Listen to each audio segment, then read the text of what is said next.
Hello, hello. Happy Monday. Today is Monday, November the 13th. Frankly, I think Monday the 13th should be the scary one. Never mind Friday the 13th. Steph Petition, evening. Hello, welcome in. And similar welcomes to Applejacks and YGY and Captain Sumi. Nice to see everyone. Applejacks, I did set up the Poppy Cam before stream, but I had to set up the camera, if we switch over, I had to predict where she would be, because she was on the windowsill at the time I was getting ready for stream. I suspected she might retire to the bed, so I just had to kind of place the camera wherever. And, well, you know how cats are. She'll probably move about if we try and move the camera. Can autofocus a bit though.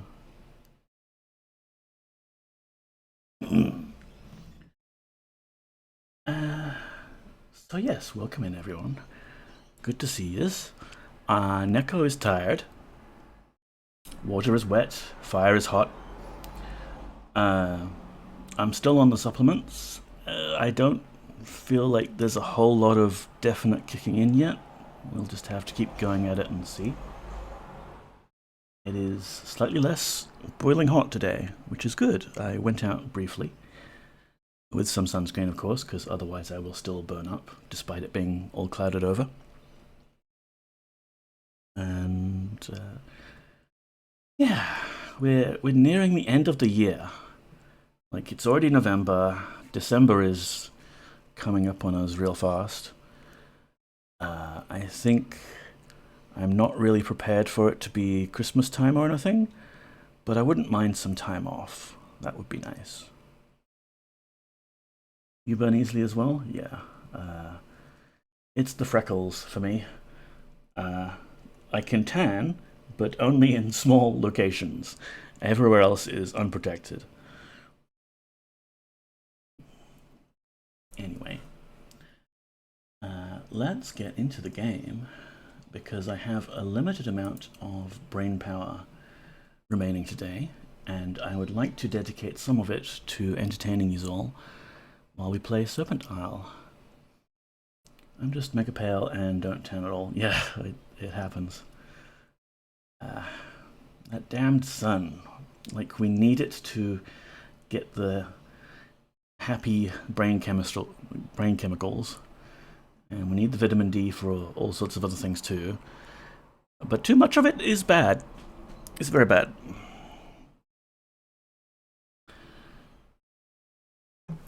So let's see. We are still in the expansion pack here. The Silver Seed. But we have collected all 4 of the orbs. And basically we're ready to finish the expansion pack off. The only thing left to do is to find this seed made of silver, or whatever it is, plant it, and then we can use the magical serpent gates to return to the present day and continue on with the actual main quest. Now, when I got to this point in the game, back in the day, it took me forever. There is very little in the way of hints or guidance at this point. Thank you for the dream, Applejacks. Will I fix my sleep schedule at all? Let me ask that after we talk with Iskanar here. I am pleased to see thee, Poggers. Thy continued survival does much to convince me that thou art indeed the champion of Valence. How might I aid thee in fulfilling thy duty? And as you can see, we are still Petra here. This is a fun glitch, and I'm going to run with it as long as possible. We were looking for information on the Silver Seed itself. I think... Champion of Balance? Thou dost possess the lost Amulet of Balance, Poggers. According to legend, only the Champion of Balance may bear it. All others would perish. However, I am no mage. I do not know if this is true. Maybe we should test to see if Shamino is the Champion of Balance. I hope thou art finding the keyring to be of use, Poggers. Thou wilt need all the help thou canst ere thy quest is finished. Yes, about that. Help. Could you give us some? Serpent's Fang is the name of this keep, Poggers. It was so designated because this was once the keep from which all Order attacks on Chaos were launched. Commander Ardenus, who I now replace, was a brilliant tactician. He held this keep and its surroundings through some of the most bloody fighting this war has yet seen. It was during that time that the warriors began to referring to the keep as Deathwatch. Ardenus's loss was a sad blow to the tides of war turned. Xul, welcome on in. How are you doing? Thought your character was cyberware enhanced for a second.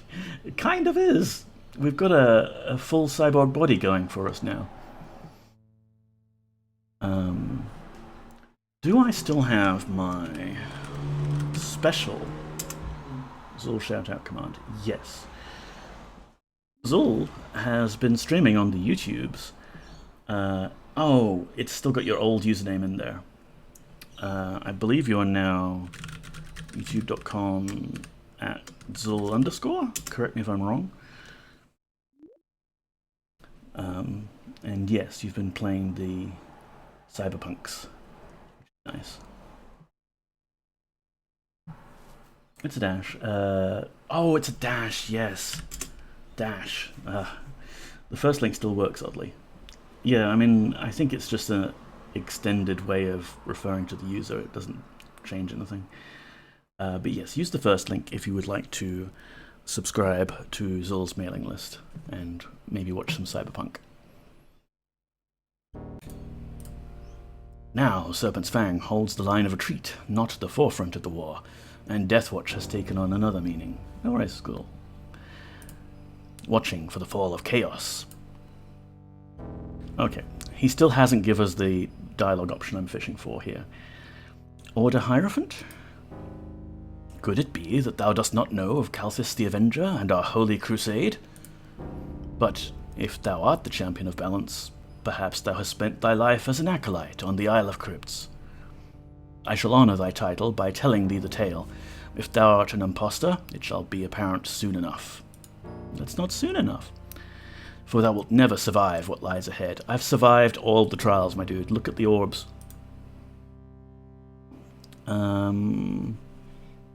What lies ahead? If thou art truly the champion of balance, which I begin to doubt more strongly, then thou must have the silver seed to restore balance to the world. Yes. While I will freely tell thee that it is hidden here within this keep, I shall not tell thee where. Thou must be truly illumined before thou wilt find the seed. It's Robot Roberta Williams. Robota Williams. Thank you.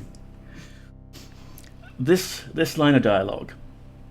This is the line. This is the one clue you get.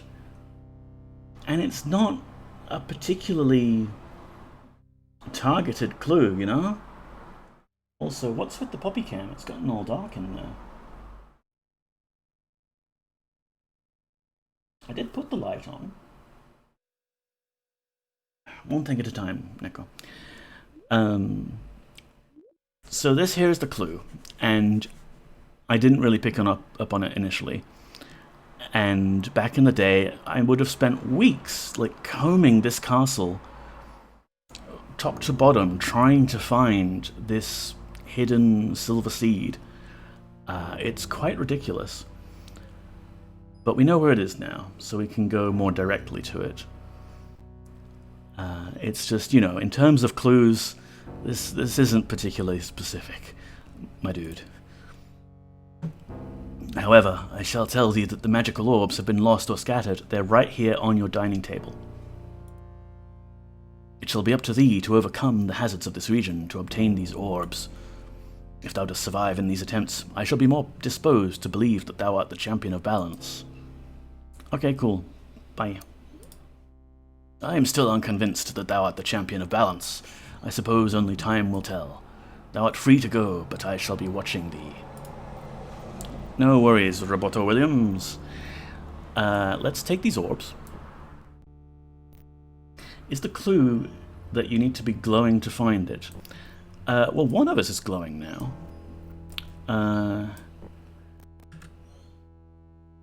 for open inventory. Yo, inventory. Shimino here. We gave him the Helm of Light. What is happening with my DOS box? There we go. Okay, I'm a little concerned here. What's going on? My game is like stuttering to a halt. There's the Helm of Light. And we gave it to Shimino. And it brightens everything up. Like, it looks like it's just glowing within the visor, but you can tell that the light level went up a little bit there. So it's almost as if Shimino here has a glowing blue aura around him. How about that? Can't handle the path tracing. Maybe, yeah, someone decided to attempt to pathfind somewhere. It does happen sometimes, especially if you're cheating and teleporting all over the place. All of your party desperately tries to catch up with you. I've bumped the cycles up. It should be fine. So where were we? First of up, we got a redeem from our friend Applejack's to ask the magic orb a question. And it's not one of these 4 magic orbs. This is an orb we picked up at Mortegro's place. And it's in our dark bag here. There we go. Oh, magic orb. Will Applejacks be able to fix their sleep schedule at all? The magic orb reads, I must reply no. Sorry, Applejacks. May I recommend? I have a big archive of all of my VODs available on YouTube. Perhaps you could fall asleep to one of those.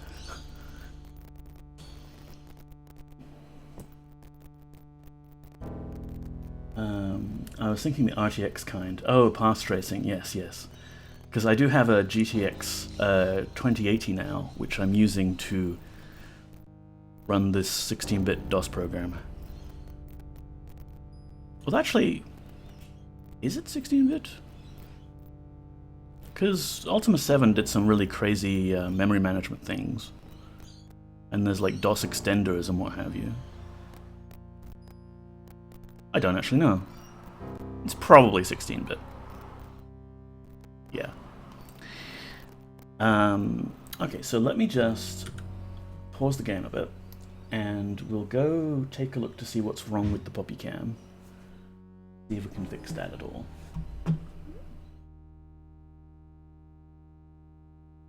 It's very dark. Is the exposure settings?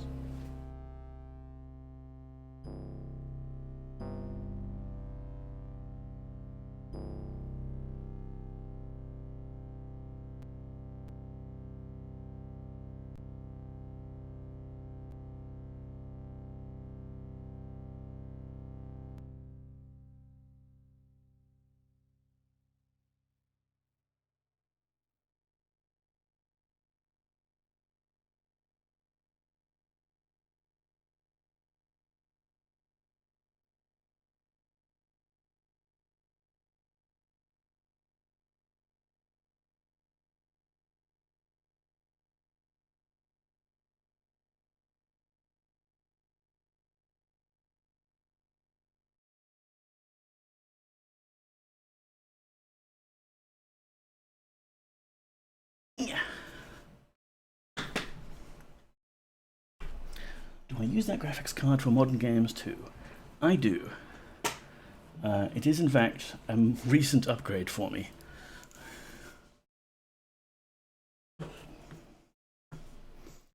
And yes, Poppy's not quite in frame.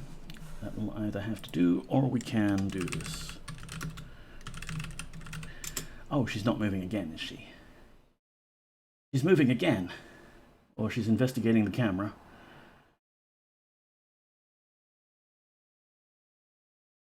That little minx. Poppy. Hey, ma'am, how are you doing? Have a shout out. Love you. Discord. Me, Memsel, we're all on the same Discord, along with Captain Sumi, who is lurking, and many other wholesome, cozy streamers. Too many to count. Yes, she's come into the living room now because she's aware that I just moved the camera to get her in focus. I can't wait to have a kitty cam. Applejacks.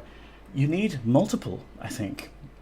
I'm going to have to get more poppy cams so that I can switch between them right here. Like, go to camera 5 just to keep track of this one as she attempts to evade our scrutiny. Oh, there's birds outside. That's very interesting. Well, okay, she might go look outside the window for the birds. So I'll move the camera one more time, but that's it, because I can't stream indefinitely. I'm going to fall asleep at some point.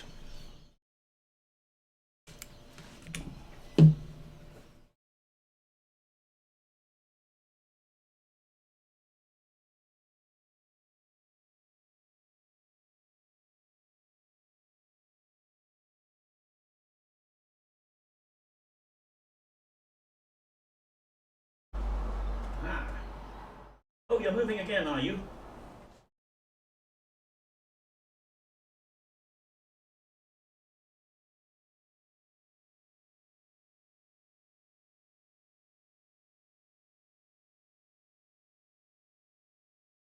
Bothering people without redeeming. Yeah, this is a freebie.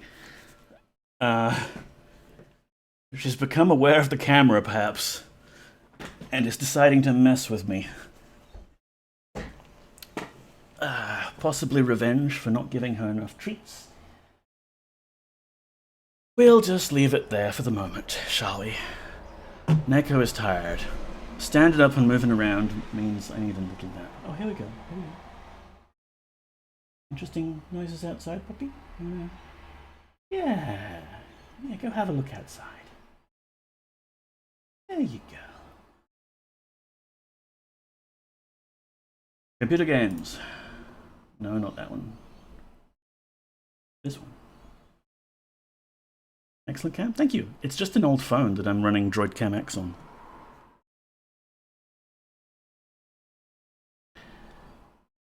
We learned some lessons about multiple cams and limits of USB a while back. Right. Yeah, this is Wi-Fi, basically.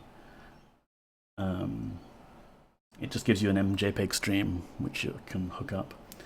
It claims to do audio as well, but I haven't been able to get that to work yet. Needs a lot more poking than I'm able to do right now. You're so pretty. Thank you, Applejacks. Hey, Bobby. Applejacks says you're pretty. You're pretty, yes.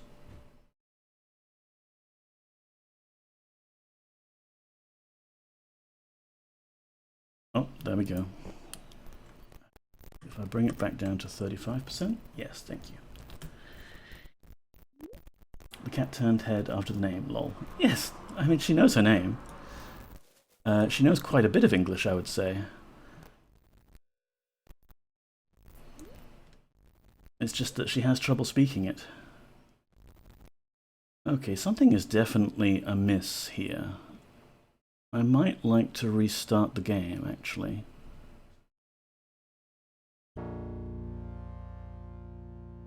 Let's do that.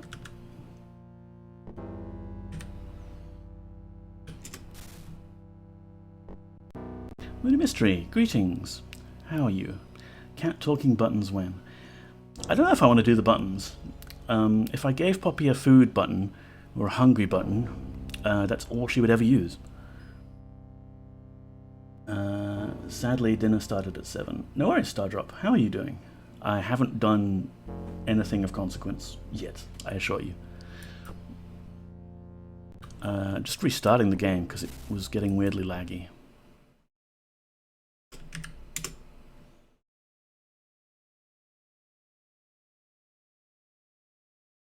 And not being captured properly until I get into the game.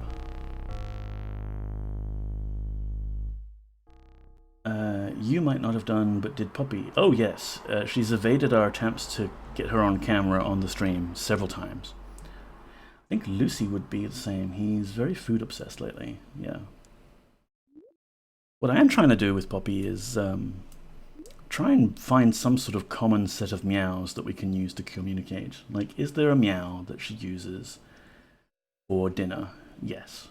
Is there a meow that she uses for milk? I'm trying to teach her to use like a specific meow for milk. There's definitely a specific meow that she'll use if I pick her up and she doesn't want to be picked up.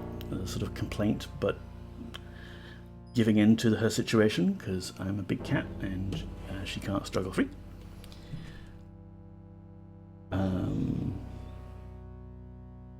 I did teach her a sort of sign language and that she licks her lips if she is asking for dinner time, but not in a yelling way.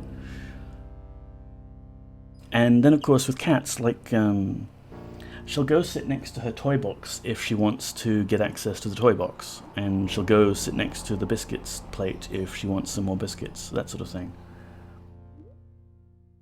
7R loading screen is a load more satisfying than the Blackgate one, the Twisting Blue Shimmer. It's nice. I think both are nice. Because it's all just a palette cycle, I set up the Blackgate red loading swirl once as my Windows 95 loading screen, because Windows 95 was also using a palette cycle to do that. As long as you resized the image correctly, it just worked. Drop in, like, you get a Blackgate loading screen for your Windows 95. It was great. Load more satisfying. Nice. Freya's don't want to be picked up meow is a long high cry that falls in pitch, like the cartoon falling bomb sound. Oh, need to capture that sometimes so we can all listen. To be fair, she wouldn't be able to use the don't pick me up button anyway, unless you stuck it to your chest. Exactly, yeah. I mean, maybe I could use AI and train a voice recognition model to do meow recognition. Wouldn't that be cool? Look, there we go, we're slowing down a lot again. I hope this isn't related to the other issues I've noticed with my other computer that these files are loading from.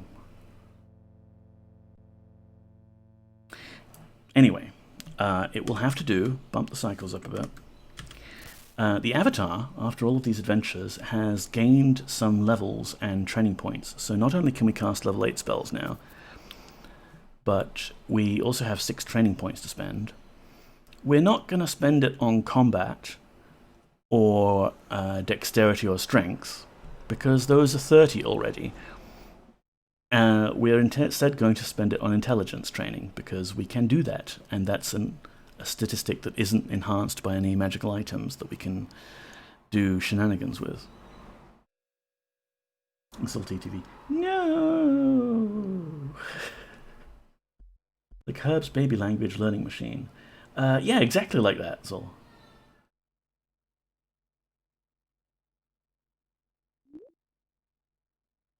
Alright, so let's get the avatar trained up in magic things. Oh hey, the emojis are Christmas now instead of witch-hatted. Yeah, I think Stream Elements decided to split the difference between Halloween and Christmas, so that there is no period where you wouldn't get hats. It does come earlier each year. Trying to think about things. Money, yes. How much money do we have? Let's see. We have 0 monetary, 884 gold coins, 0 guilders, 0 falari, 0 gold nuggets, 8 gems, 0 pieces of jewelry, and 0 bars of gold. But with a hat, it's fine. Alright, the Bible thump.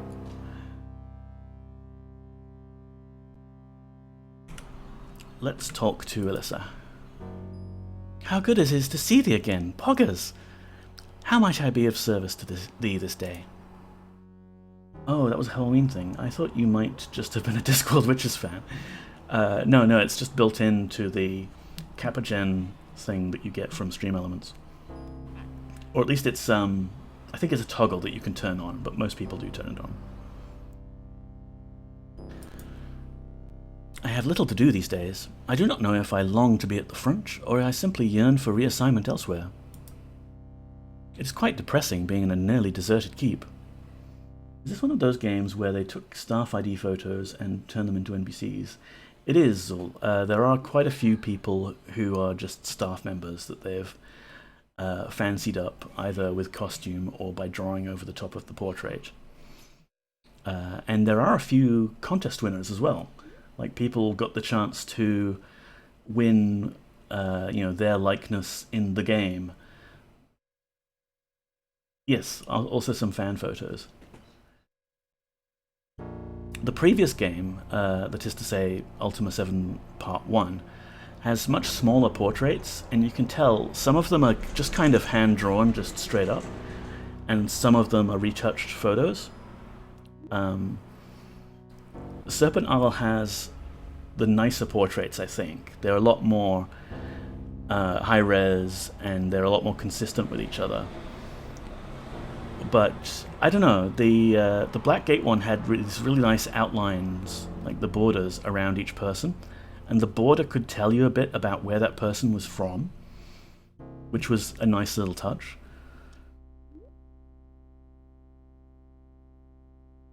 I can tell thou art a mage, though I cannot perceive what rank. If thou desirest, I will teach thee a few spells. For a small fee, of course. Or, if thou dost not desire spells, perhaps I could train thee in the use of magic. For a small fee, naturally. It will help pass the time. What dost thou desire? I desire training. I charge 150 gold to train thee in the use of magic. Dost thou agree? That's a bargain, yeah. Let me see how thou dost handle the reagents. Reagents? Lesser mages use reagents. I have the ring of reagents. I don't even need them anymore. No, this is not chicken feed that thou dost handle. All right, now speak the words of power. Klartu, Veratu, Nikto. Slowly.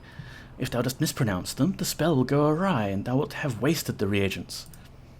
Unleash the spell now. XYZZY. Indeed. Nothing happens, ZolTTV. KEKW. Nothing happens, Stephmatician. Thou hast potential, but thou must practice, or thou wilt be undone when haste is called for. Wasted the what now? Exactly, Stardrop. I don't use reagents anymore. Woo! Okay, skill up. We have 26 intelligence now. Let's keep going. How good is it to see thee, Poggers? How many service be today? I have little to do these days, and it's quite depressing. I canst tell thou art a mage. Enjoy the lurkzel for a small fee. Or if thou dost not desire spells, it will help pass the time. What dost thou desire? Training. I charge 150 gold. Yes. Let me see how thou dost... No. All right, now speak. Slowly. Unleash the spell. Thou hast potential. Bye.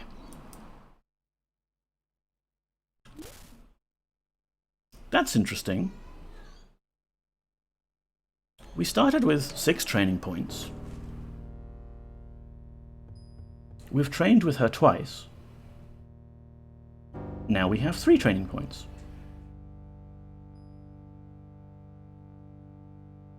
I know she doesn't charge 1.5 training points each time. Is it like a coin toss kind of thing, where she only bumped our intelligence by 1 point this time, so she only deducted 1 training point? Either way, more.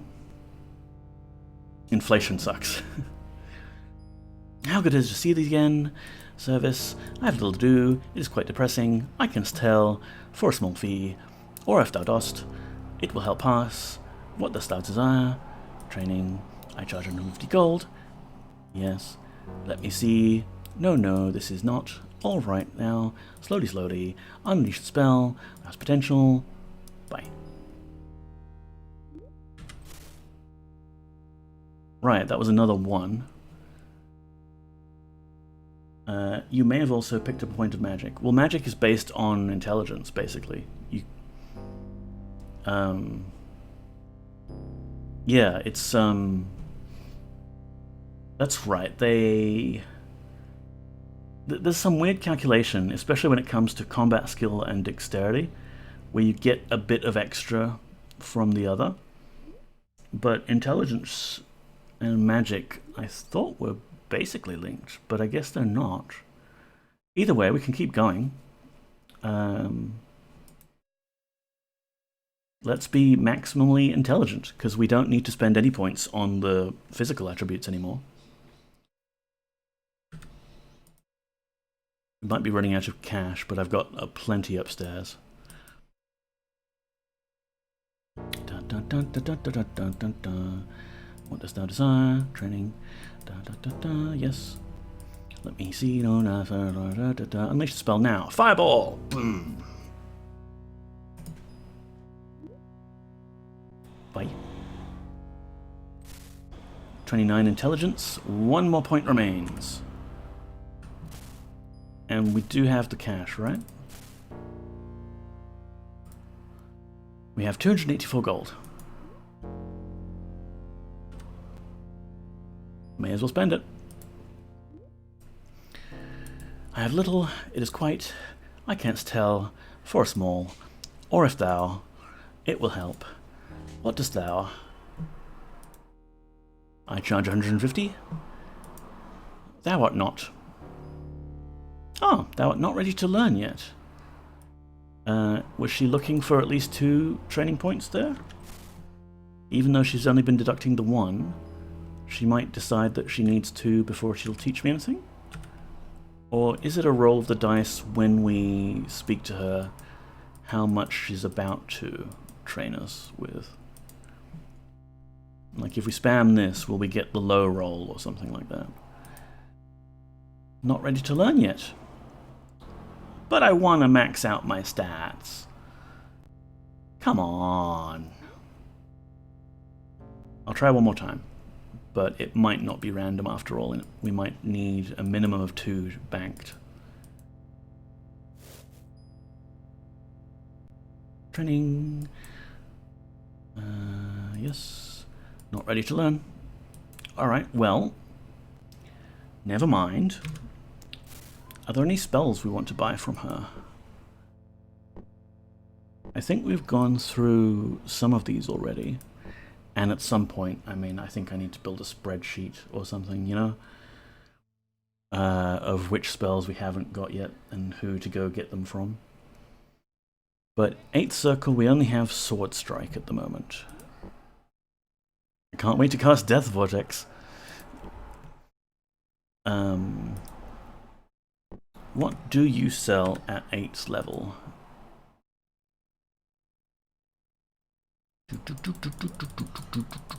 Spam. Spells. 8th circle. Okay, she sells 2 things that we don't have yet. Invoke Serpent and Serpent Bond. They really do love their snake-themed magic, don't they? How much do you want to charge? I will sell thee Invoke Serpent for 380 gold. Dost thou accept? I do not have that much.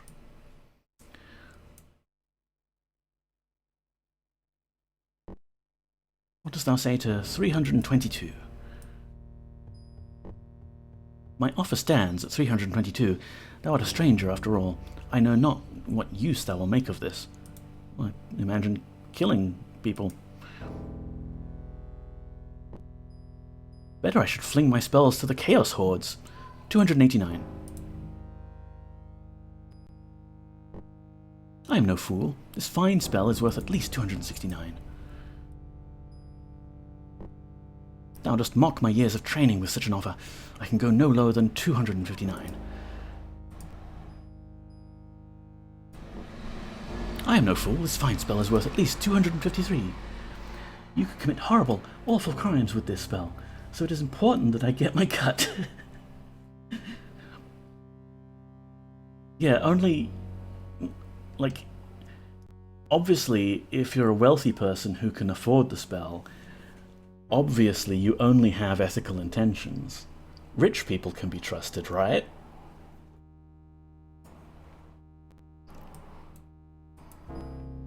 Better I should fling my spells to the Chaos Hordes. 249.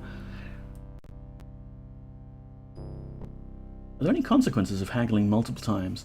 They do eventually get bored of you, IGY. If you're good, you can spot the line that they'll use on you to say no further.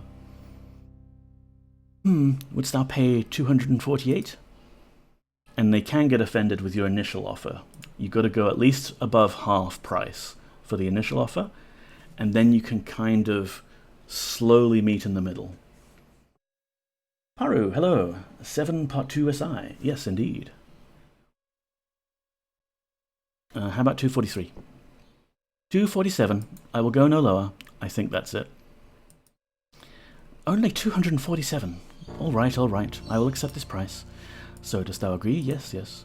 'Tis thine. Wouldst thou care for another spell? Yes, but I need to go upstairs to grab my cash.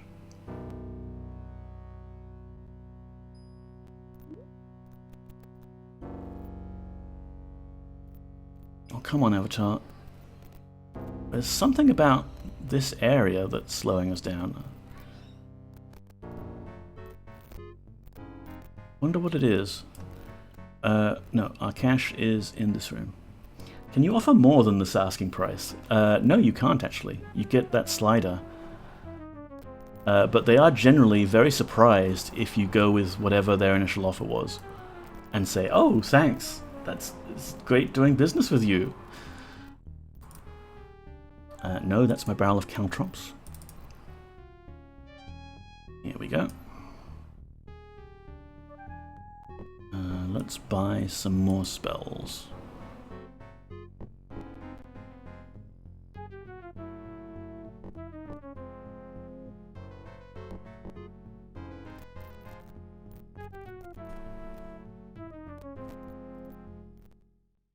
We're almost able to cast 9th level spells, which will be amazing, especially considering we've got the Ring of Reagents now, so a lot of those high level spells were also kind of restricted by the fact that you would need fairly rare reagents to cast them.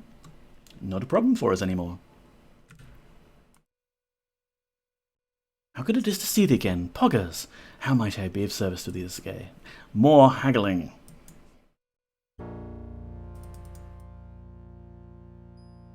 Bells? Bells. Bells? There. I can only accept gold coins. I hope that is acceptable with thee. Why wouldn't it be? Here in the past, in the land of the Ophidians, the gold coin standard is the only currency that one would be aware of. You certainly wouldn't know anything about monetari, filari, or guilders, because those currencies haven't been invented yet. 8th circle. Serpent Bond, another nice cheesy spell that we can do a lot of cheese with. I will sell thee Serpent Bond for 450 gold. How about not that? Wouldst thou pay 387? Thou dost mock my years of training with such an offer. I can go no lower than 355. What I might do is, after stream, during the week, if she's got any lower level spells that we haven't got in our books yet, I might just grab those off camera, because haggling does take a while, especially if I'm reading out each individual offer. Better I should fling my spells at chaos. Blah blah blah. 3-3. I'm no fool. This fine spell is worth at least 323. I mean, we don't necessarily have to haggle. We are filthy rich, and there is a spell in the game that lets us duplicate coin. Wouldst thou pay 316? Which, you know, you would previously be spending money on reagents in order to use the duplicate coin spell, so that would take a cut of your profits there. But with the Ring of Reagents, we can cast it with just mana alone, meaning we have infinite money once we get that spell. And yet, Neko will still attempt to collect anything that's gold and shiny. Because it's shiny and I want it. Oh, let's throw her a bone. Yes. So that I was just agree to a price of 209? Yes. 'Tis thine. Wouldst thou care for another spell? What do you have at 9th level, just out of curiosity? Imbalance. Now, the whole point of this expansion pack is we are the champion of balance, and we're going to restore balance. So why the hell would I want to cast the imbalance spell? But it's just more of a temporary effect, actually. My precious, yes, Paru. I will sell the imbalance for 800 gold. Dost thou accept? No, I think this apocalyptic world-ending spell is only worth 421. 800. I will go no lower. That's interesting. Did I not give her a good enough offer? 800 is my final offer. Dost thou want it at this price? Okay, yeah. I have noticed that the mages back in the future in Moonshade, they all won't haggle on level 9 spells either. You don't even get the option to haggle.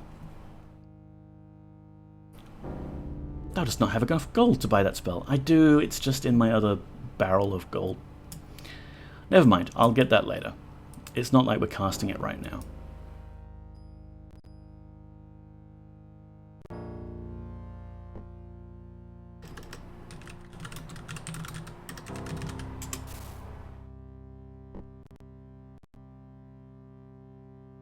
So, back to the quest at hand. We were looking for the Silver Seed, and we've been told that it is hidden somewhere in this keep.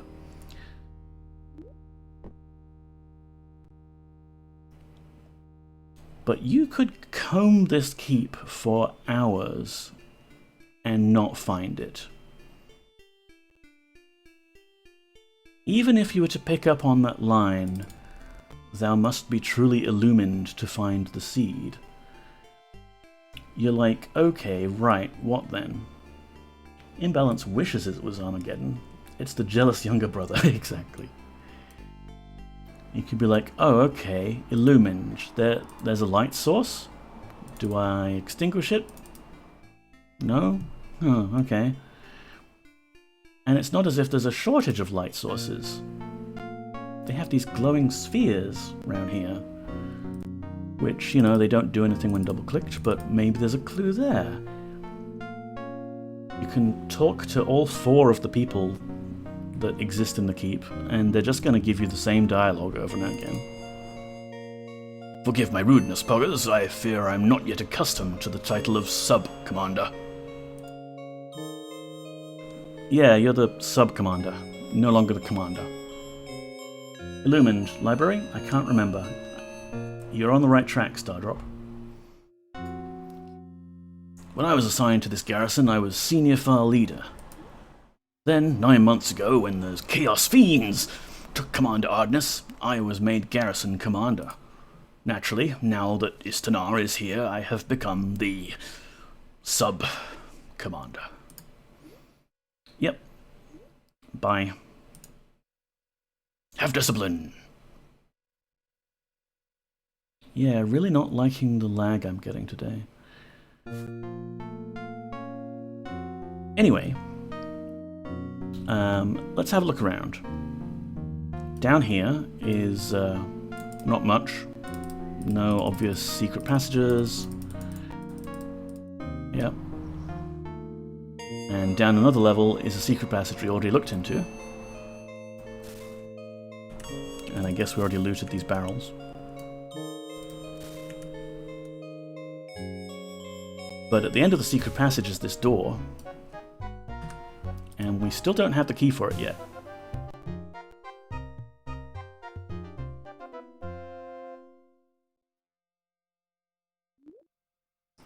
So you might think, ah, right.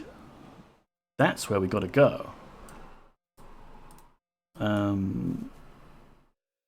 And there really isn't much to explore around the rest of the keep. There's some personal quarters. Can rummage through people's possessions.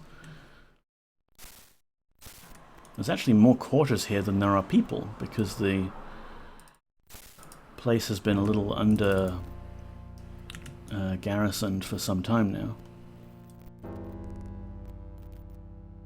Should have probably claimed one of these quarters as our own.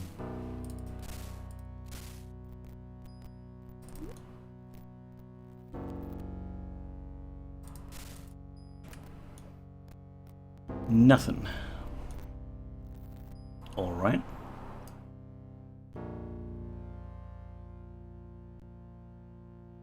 I love that little fanfare. Yeah. So, what's left? Well, we do have the kitchens here.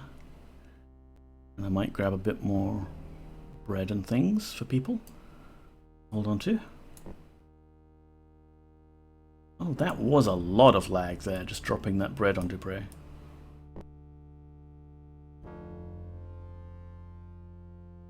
I mean, it seems silly that a DOS game from 1993 would lag out my whole computer. I think it's more like I've had my computer on for a bit too long and I've been playing other Steam games and things. And why is the poppy cam so dark again? Oh, let me put the main light on. Yeah, my desktop gets like this sometimes if I've been running it for like a month between reboots. I blame the NVIDIA driver, honestly. And it could also be this other issue I have with the server. To be fair, 1993 is a long way away. It makes sense that the connection wouldn't be great. Let me turn the main lights on. No poppy that I can see.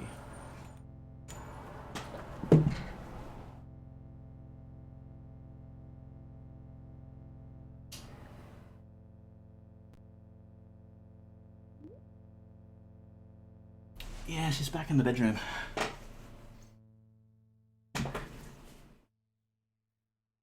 We'll leave her be for the moment.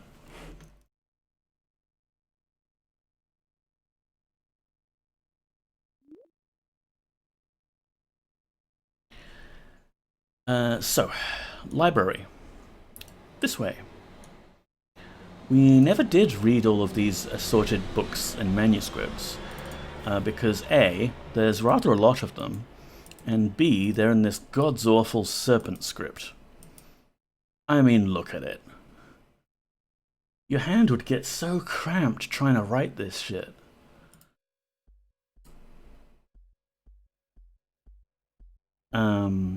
Thankfully, we do have a spell, and we're at the end of this expansion pack, so we could take some time to just kind of get a bit of background lore on things. So why don't I cast translation, which I can do for free now. Well, basically for free. And we'll read some of these books until my voice decides to give in. And then we'll go continue looking for the Silver Seed. Our Blessed Serpent Isle by Chauveresh. Our beloved Serpent Isle is the prettiest country there is. No place can be more enjoyable for mankind. It is so peaceful.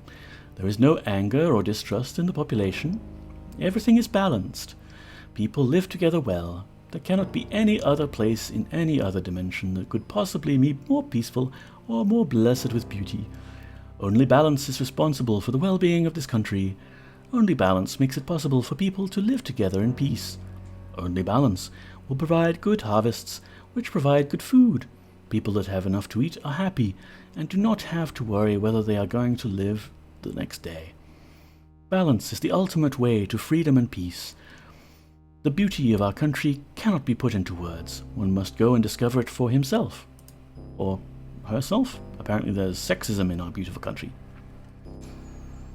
No need to get cramped. You just need an S-shaped block of wood and you can write all the letters. That is true, actually. I suppose it would make the construction of a printing press somewhat simpler. Let's go around the room clockwise, otherwise I'm going to lose my spot. Report on the cleansing of the fiend's domain. Some Commander Sletharsk, I regret to inform thee that of the entire company of brass automatons, not one has returned. This mission has not only proven costly in terms of the efforts expended by our own wizards to create these automatons, but in the lives of brave soldiers as well. Of the 3 humans we had sent on the mission, Lieutenant Alspeth and her 2 sergeants, Shisparios and Iskil, none have returned. We can only fear the worst in this case. The mission has failed. Were it not for the unfaltering faith I have in thee and our commander, I would question the value of our attempt, as the fiend has ceased to meddle in the affairs of Serpent's Fang. I assure thee, sub-commander, that none blame thee for the deaths of these fine warriors. All who know of the failed mission have no doubts that this war was a just cause for loss of lives. Why is this scroll all like ruined and ancient and decrepit when it was clearly written in the present? That is to say, the past. Servants of Order by Isterios. Over the years, we who follow Order have devised a number of ingenious servants to simplify our lives. The earliest attempt is known as the animated suit of armor. Though automatons have made these nothing more than curiosities, some functional units are still in use today, e.g. the Fiend's domain, but I implore you not to go exploring just to see one. New parchment is expensive, that's why. Ah, of course. The animated suits of armor have picked up many nicknames, such as suits, brass brains, dummies, etc. They are severely limited in capability, able to understand but a few words, and even then are more likely to forget orders more than 3 words in length. They were used primarily as guards, for they could take more damage than a human guard, and were replaced easier if slain than a man would be. The next achievement, representing a significant leap in servant design, was the brass automaton.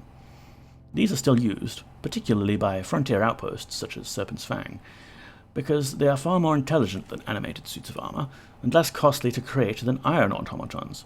See next page. Their main drawback is that, like the animated suits of armor, they cannot be reused once they are slain. Explaining why I can't just go animate automaton on a bunch of those things. Most commonly used are the iron automatons, since they are considered the standard servant in our time, that being this time, the past. They are referred simply as automatons. Iron automatons are slightly stronger, quicker, and more resilient than brass automatons, as well as slightly more intelligent. The greatest advantage, however, is that if an iron automaton is slain, it can be reactivated. The spell used, Create Automaton, is found in nearly every wizard's spellbook. These advantages do not come free, however. They are more costly to initially create and drain more mana and reagents than the lesser servants. The greatest of all the automatons are not servants at all. The Lords of Discipline are automatons with the minds of the greatest warriors transferred into their bodies. They are unsurpassed in strength, speed, and intellect, and resilience, and have thus far proven to be the determining factor in the war. It is to this culmination of our knowledge that we, the followers of the Serpent of Order, shall emerge triumphant in our struggle with the misled followers of Chaos. Iron automatons, you say? How awesome!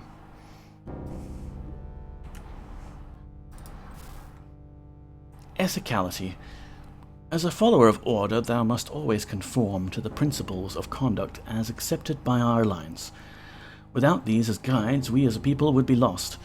We would be no better than those who are controlled by chaos. We are far better than those who permit anarchy to control their lives and their thoughts. We must be eternally vigilant to ensure that our system of ethics stands strong, that it must not be corrupted from within. We must ensure, I think you mean ensure, that we remain pure, for corruption is the strength of our own enemy, though it will be his own undoing should we stand aligned against it. Student of ethicality, take heed. Thou must be stronger than thou art in order to stand against the false truths that chaos will tempt thee with. As iron is in a forge, thou wilt be blasted with the torrent of chaos and corruption till thou wilt lose thy brittleness and harden into a core of strength. Through ethics, thou canst become free of the anarchy and pain that lies within chaos and ignorance.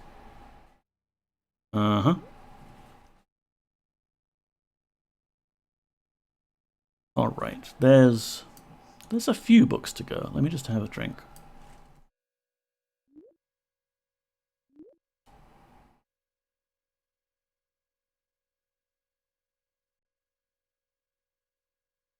I might regret doing this all in one go, but here we are.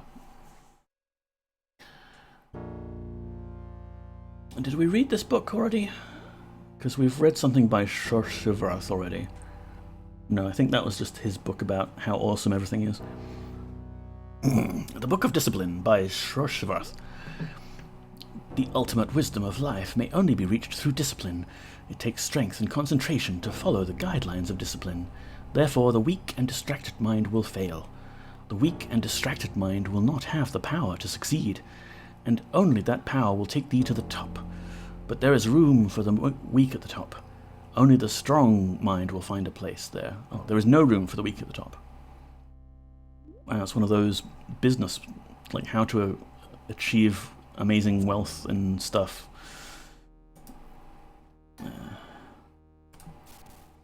Tenets of Discipline. Precepts by Shushuro. Number 1. One cannot master the world around him without first mastering oneself. Number 2. A task left unfinished is a task failed. Number 3. The means to succeed is brought about by discipline. Number 4. Discipline brings about obedience. Obedience brings about order. Number 5. The mind disciplines the body. Alrighty. I mean, hey, discipline can be fun. With the right partner. At Ease. Handbook for the Commissioned Soldier. This handbook will help the commissioned soldier to realize how important it is to know how to handle the masses of lower rank soldiers. Only a well-trained army is capable of winning a war. The only way to have a well-trained army is through the commissioned soldier. He is responsible for the training, dedication, and devotion of his troops. This is not a training manual. This handbook merely emphasizes the importance of authority.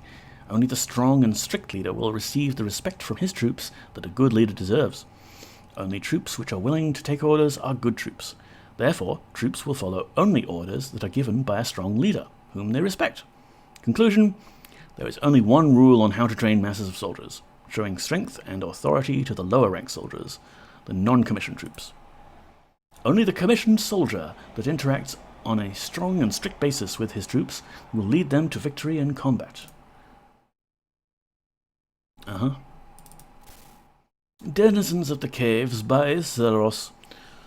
During our inhabitance this remote outpost, we have been assaulted by creatures of such uniqueness and variety that I have taken it upon myself to create a bestiary.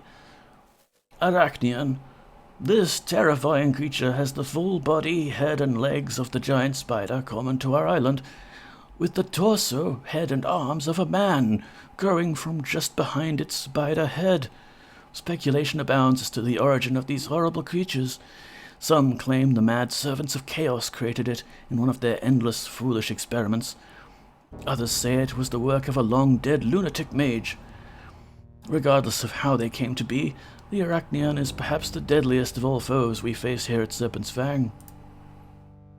Lich. This is not so much as a creature as it is a being, but I consider it worthy of note here.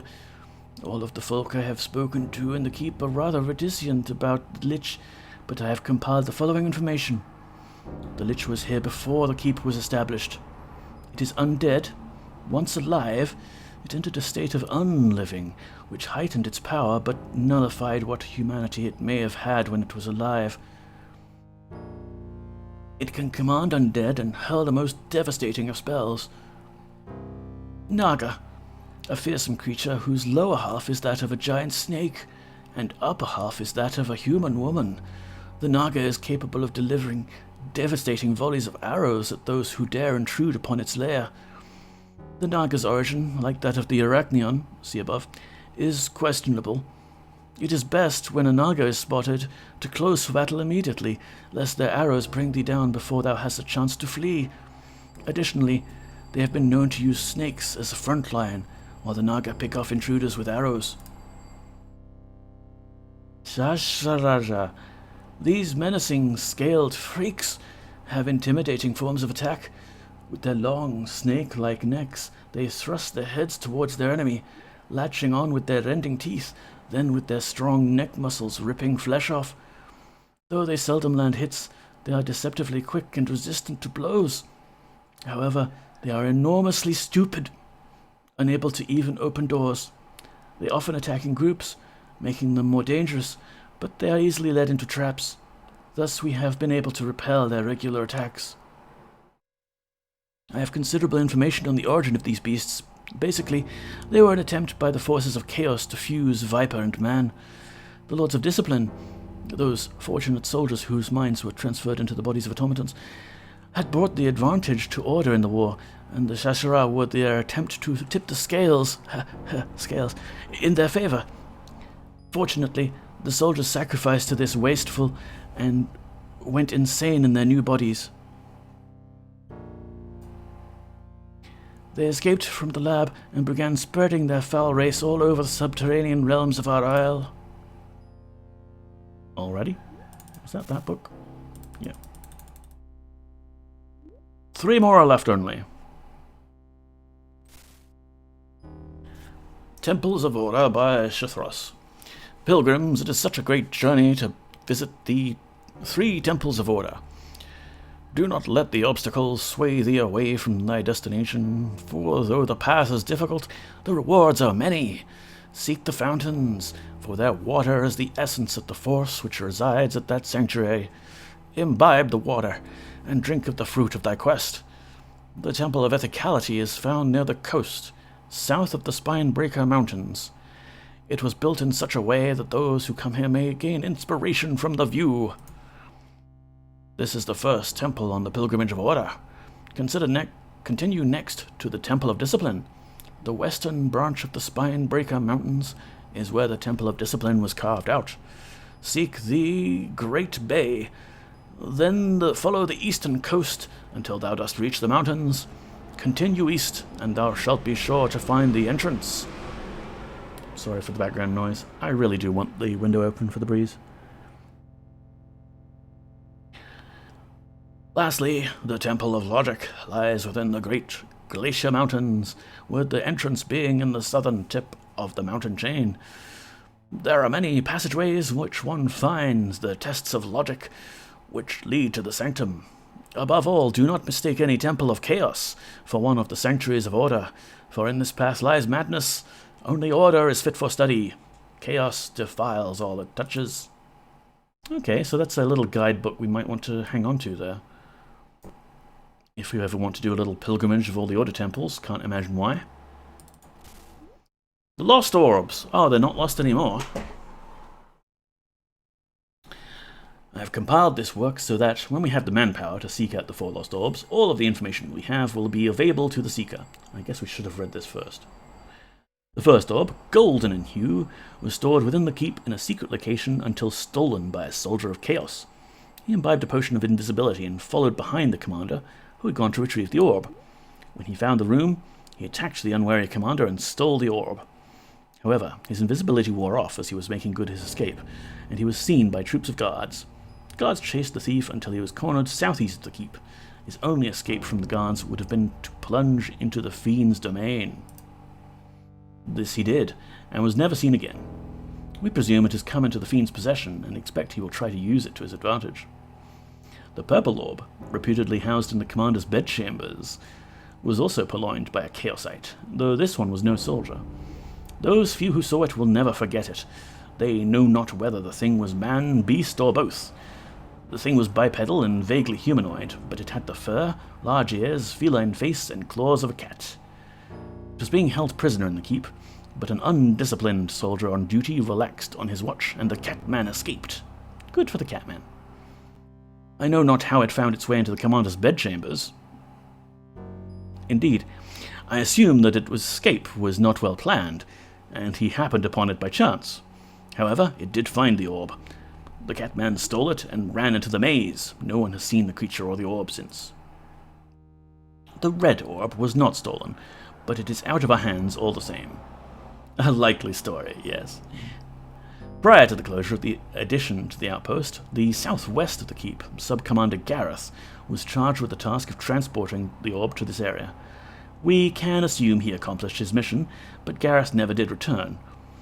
Shortly thereafter, the area was surrendered to the creatures that currently reigned there. It is my presumption that the orb still rests within the catacombs. The blue orb is certainly the strangest tale, but its possessor is a known entity. It rests in the decayed hands of the Lich Aram Dol. How that malevolent entity came to possess the blue orb is where the strange tale does come in. Approximately the same time the red orb was carried to presumed safety, the blue orb was to be carried to a location only Sub-Commander Gareth knew. 6 automatons sent on this mission were ambushed not far from the outpost. Lookouts witnessed the battle but could not send aid in time. Good nyans to you, sir. Good nyans to you, MZZ. How are you? How has your Monday been? The attackers were assumed to be spies of Chaos, but their identities will be forever unknown. They outnumbered the automatons by fully a score. The battle was quick. They fled away with great haste. Later, a merchant traveling to the keep from Shajvara reported that he had seen the thieves in a small town west of the keep, but the orb was stolen from them, along with much of the supplies, in the night. The orb appeared again in the hands of the authorities in Thyristis, and the story ends there. Started horrific, but getting better. That sucks. You, more tired than I wanted to be, slept in a fair bit, didn't get any coding done, which I was hoping to do, but I did manage to get some shopping delivered, and I got 3 more avocados than I actually ordered, because I left a nice little note on the substitutions notes for the shopper. So it pays to be nice to people, because sometimes they'll throw in an extra avocado or 3. Yeah, that's about it, really. I'm still kind of tired. I want to have a nap. But I also want to play games on stream. Trade them for 3 houses. Yes. Nice. Yeah, I always, like, ever since COVID times, I've always left a little bit of a note on one of my substitutions for the poor soul who has to do my shopping for me. Because I can thank the delivery driver, but I can't thank the person going around and picking up all these items. And once in a while, I'll get like 1 more banana than I ordered. And, you know, it could be like, oh, you know, they weren't paying attention, or maybe these bananas were a bit small, so they threw an extra one in. But I like to think that just being nice to people actually does have its rewards. So there you go. Last book. Ah, Blessed Serpent Isle. This is the one we've already read. That's on the table there. It's so peaceful. There is no anger or distrust in the population. Everything is balanced. Yes. Cool. So we went through the library, and we have not found any silver seed. You would think we are illumined, as the commander suggested. But there is definitely nothing in here that is the clue. Shall I show you what the clue was that I eventually found back in the day and drove me mad? It's right here.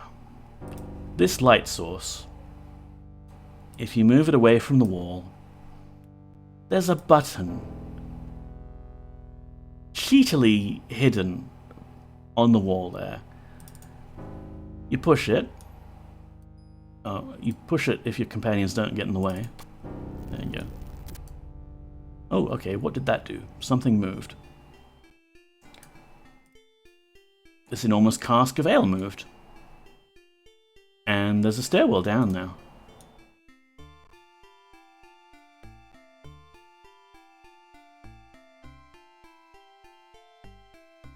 And more stairwell.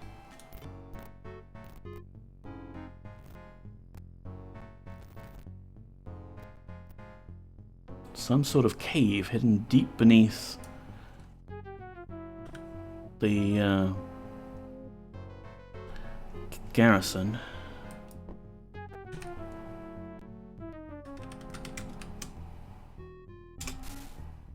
The alternative solution is if you get sufficiently drunk, the cask will be empty enough to push away from the wall.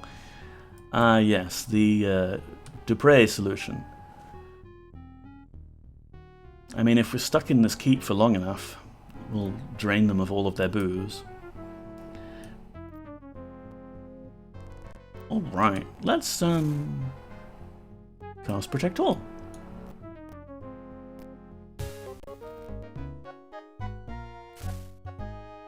So all that's left here is we put the 4 orbs on the 4 pedestals here. Serpent Isle, man, like, they love a good pedestal and item puzzle. That's not it. Nope. Think again. Kapow. Okay. That's 1 orb. Does it go here? Nope. Does it go here? Also no.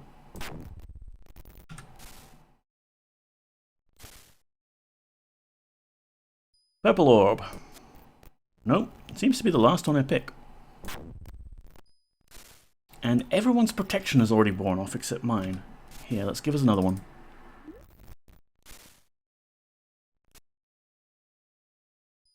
How about this orb on this pedestal? Is this right, game? Is a puzzle really what this is? I mean, you can't just put them wherever. But, yeah. Cool. Now, this is open. And we have the silver seed! Oh no, it's the witches. Not so fast, dearie. You don't think that you can just dance out of here with that little seed so easy, now do you? A rare situation where the avatar herself gets some dialogue that's like opinionated rather than just one word, name, job, bye. And who will stop me, hag? Thou? Hag now, is it? Well, we shall see about that, dearie. I do not know about thee, Drusilla, but I think that that lout would do well as a candlestick. What thinkest thou?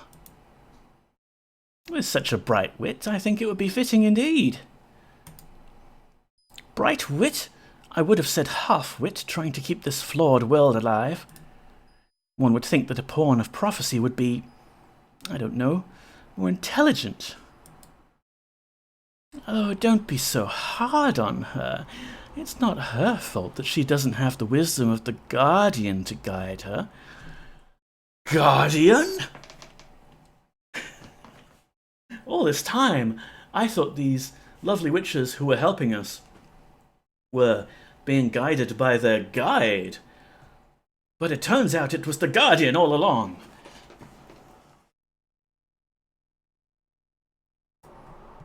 Besides, I think she's rather cute. Oh, thank you. That earring is a choice. It's not bad, hey. Also, welcome on in, Fire Broadside. How are you doing? Hist, Salaria, thou shouldst not speak of the guide to outsiders.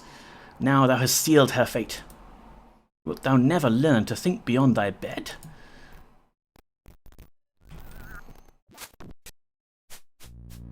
To battle! Blast! The amulet! Which I'm not actually wearing, by the way. I've just got it in my bag. Seems to be protecting her. This shall not be as easy as we were led to believe.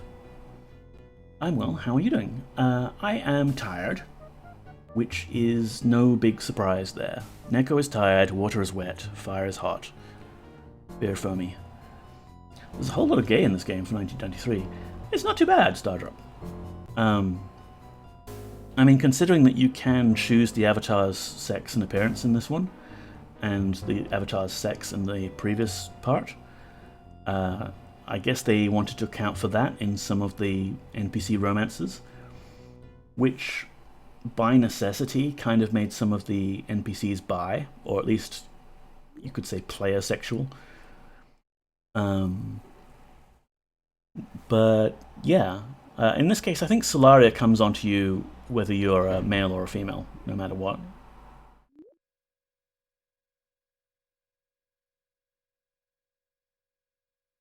And we shall have to work together. The guide shall make our aim true. The guide shall lead our way to the truly perfect world. Let us be done with this.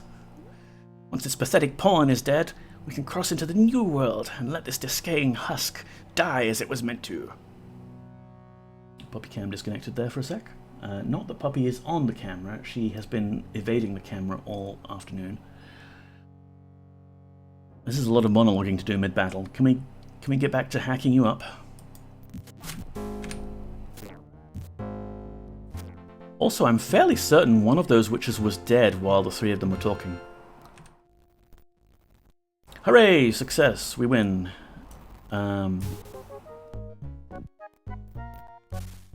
Ooh, fancy key. I'll take that. Another fancy key. Don't mind if I do. And a fancy key. I'm so glad for the keyring that lets us not really worry about which key is which. We just press K and unlock things.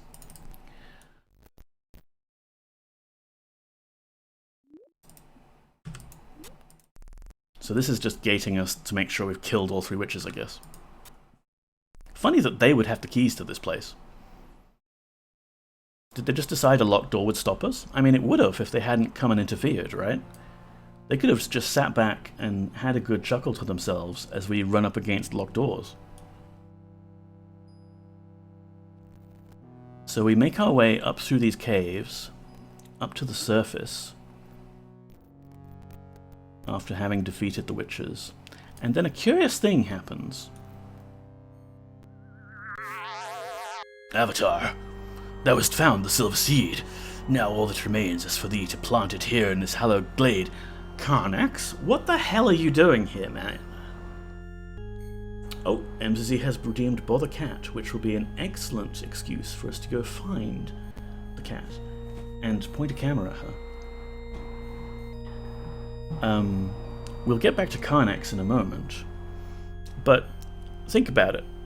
We're supposed to still be in the past. Karnax is in the future, or the present. The whole reason that we couldn't use the Hourglass of Fate to come and resurrect our companions is because the monks of the Monk Isle don't exist yet. So why is he here? I mean, they didn't even know that the medallion was going to take us back in time. So how would he know to come back in time? Unless we've somehow come back to the present by walking through a cave? It's very strange. But let's bother the cat. And by bother, I mean really we're just going to give her some treats and disturb whatever snoozing she was doing.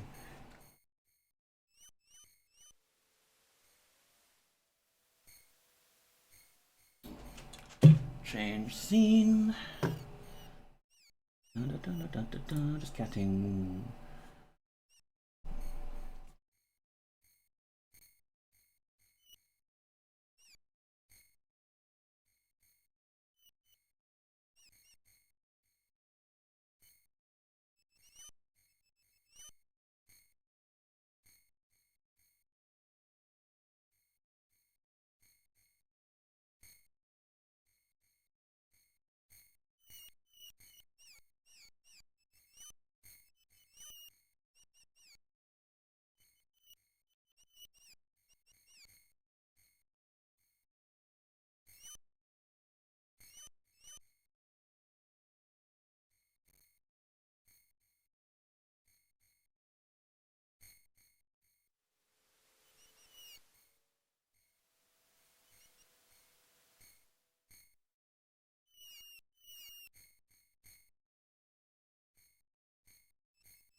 She looks so soft. She is, Applejack. She spends a lot of time washing herself. Cat, cat, cat. Hello, Bolt, possibly. Welcome on in.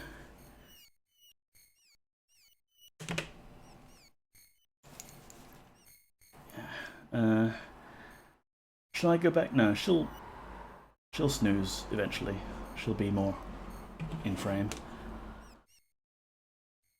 What I could do at some point is set up this camera, if I get a replacement for this camera, as a secondary cat cam. This one is just USB though, so I'd have to connect it up to Raspberry Pi or something. Because this camera, in theory, I can control the up, down, left, right via software. And when she tries to escape our field of view, we could track her.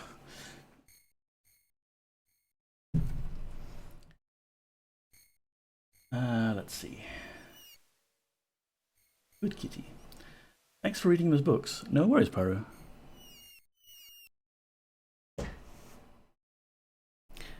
So, let's see what Karnax has to say.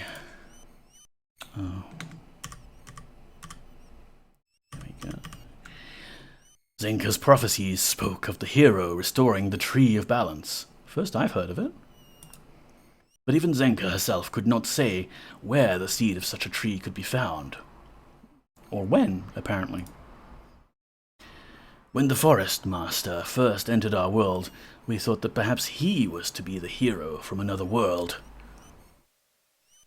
But we learned that the seed is possessed, had been warped by his passage through the void. It will never grow.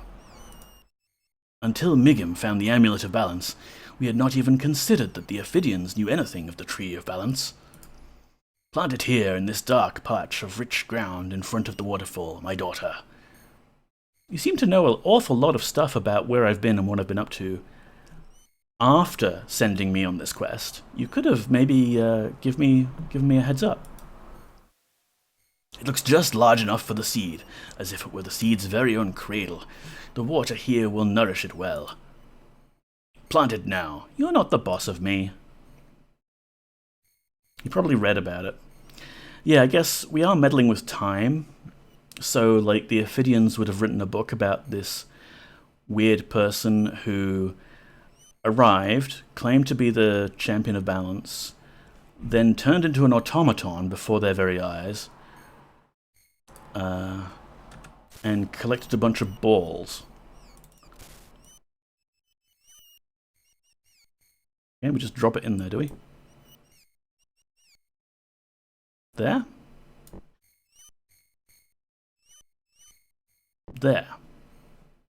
Okay, there's a spot somewhere.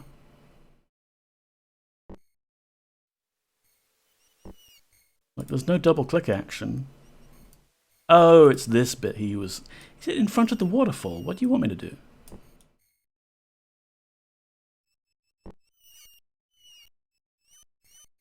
Oh, come on, that looks like exactly the spot you mentioned. There?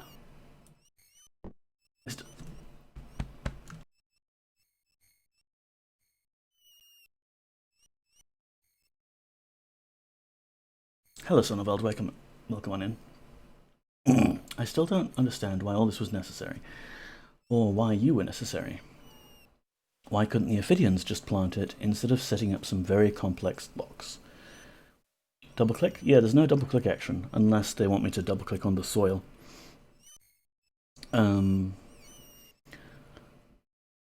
Yeah, the thing is, the Ophidians that we were dealing with were the Ophidians of that Serpent's Fang Keep, currently possessed by the garrison of Order. They're not interested in restoring balance. They want to win the war against Chaos and wipe out Chaos once and for all. So they really wouldn't care about anything balance related. I mean, it's just a seed. It's not going to grow immediately into a huge tree, is it? What would you expect? All right, let's get out our little cheat book here. Columna's Intuition. Only Karnax has an egg underneath him. That's odd, because I remember this being a lot easier than it sounded. Ah, there we go. You have to put it into position and then double-click it. Double-clicking it before will do bupkis.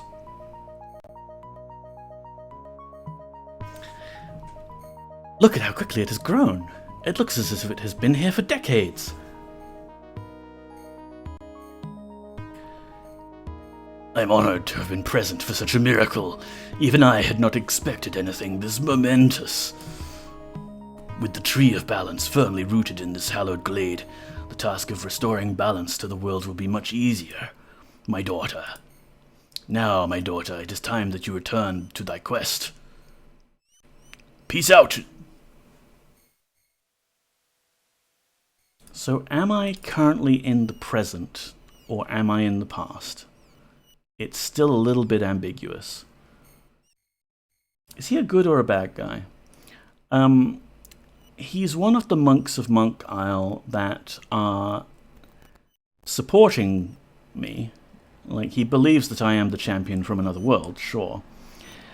But there's two factions in Monk Isle. One is the faction that believes that the three companions of the hero, Dupre, Shimino, Iolo, are bad and will kill him or her, and will be betrayed by them. Carnax is in that category. And the other believe that the heroes will aid, the companions will aid the hero.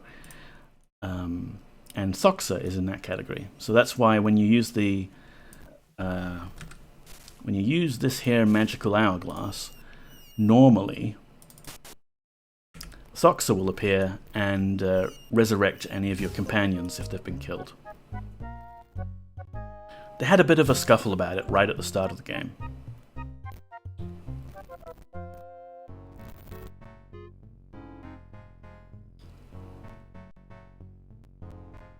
But they're all generally on our side. And really, can you imagine these three dolts turning against us and betraying us? It's kind of ridiculous. So we're done with this bit. Like, we're done with the expansion pack now. I thought it was less about the three companions, and more that one of the prophecies says, those who aid the hero shall be her downfall. So they don't want to be that guy. That's true, yeah. Like, anyone aiding the hero could be their downfall, I guess. So they're, like, very hands-off. But I'm fairly sure that the whole, like, three companions will betray you thing was a big part of it. Well, we'll find out. Do I have enough training points? I do. Let's get that last level of intellectual prowess. I have little to do these days. I do not know if I long to be at the front, or if I simply yearn for reassignment elsewhere. It is quite depressing being in a nearly deserted keep. I can tell thou art a mage, though I cannot perceive what rank. If thou desirest, I'll teach thee a few spells, for a small free of course. Or if thou dost not desire spells, perhaps I should train thee in the use of magic for a small fee naturally. It will help pass the time. What dost thou desire? Training! Yes. Thou hast potential, but thou must practice, or thou wilt be undone when haste is called for. My interpretation was that that was the real meaning, but they misinterpreted it. Monks of Monk Isle misinterpreting prophecies? I would never have imagined. Alright, we have 30 in all stats. Although, oh, and we're level 9 too. Fuck yes. Although, the thing is, some of those stat bonuses that we've got are due to the magic items we're carrying. So maybe what we'll do is, we'll drag ourselves back to the Serpent Gate. Can I boost the frames, like, cycles even more? Level 9. Did ask somebody call for the Champion of Imbalance? Yes. Let's talk to Iskanar again, because maybe he'll respect that we're the Champion of Balance now. I am pleased to see thee, Poggers. How might I aid the Champion of Balance in fulfilling thy duty? I did it. You can apologize now. I apologize for doubting thee, Champion of Balance. Although it is too late to stop the war, Perhaps the Tree of Balance will speed the healing of the land's wounds after this grim business is done. Okay, so he knows about the tree, so the tree must be in the past, i.e. the present. But then why was Karnax there? Champion of Balance. Thou dost possess the lost amulet of balance, Poggers. According to legend, only the champion of balance may bear it. All others would perish. However, I am no mage. I do not know if this is true. I hope thou findest the keyring to be of use, Poggers. Thou wilt need all the help thou canst find ere thy quest is finished. Thank you. Let's we don't have to be a mage to find out whether the amulet of balance will kill someone if they're not the champion of balance when they wear it. We can do some science. Shimeno, come over here. No, wait. This backpack. Put this on, would you?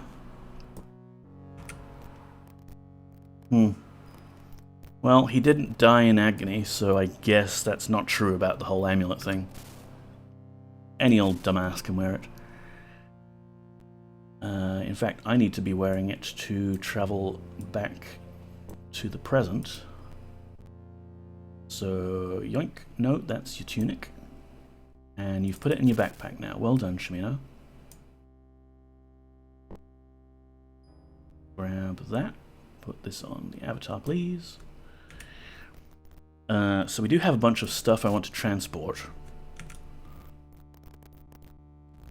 Maybe we can carry this all now? I mean, Boyden has a lot of free carrying capability here.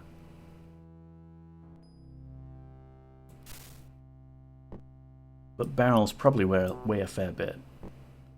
Oh, and they might not even be able to carry them. Oh, right, yeah. Go in the backpack. I can always come back here off camera and sort through inventory things, but maybe we can just grab all the gold.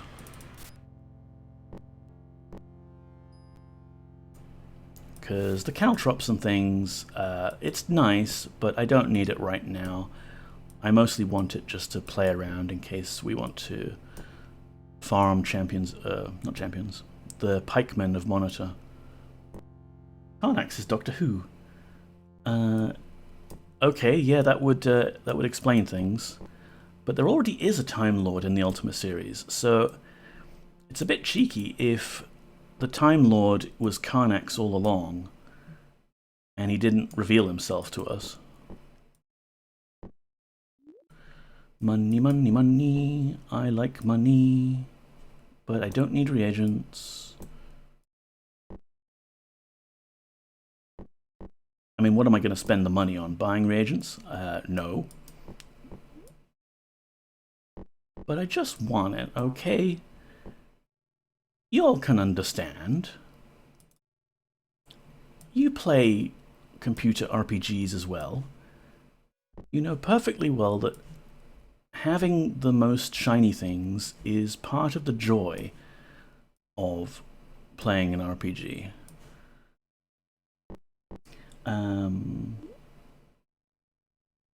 Well, Valiard.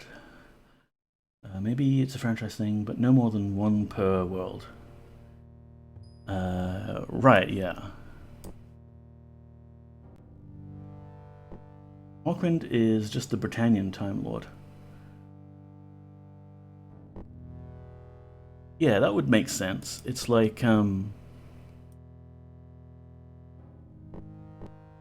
mean, it could be also the regeneration thing. And he's just taken on a new actor. I'm just talking nonsense. Yeah. It's fun to talk nonsense and speculate about the things. Besides, it's not as if we meet Yellow's full up.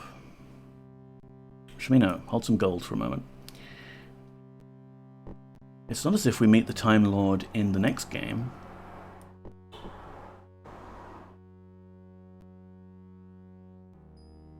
There you go. Lots of money, lots of delicious gold. I mean, we're not eating it.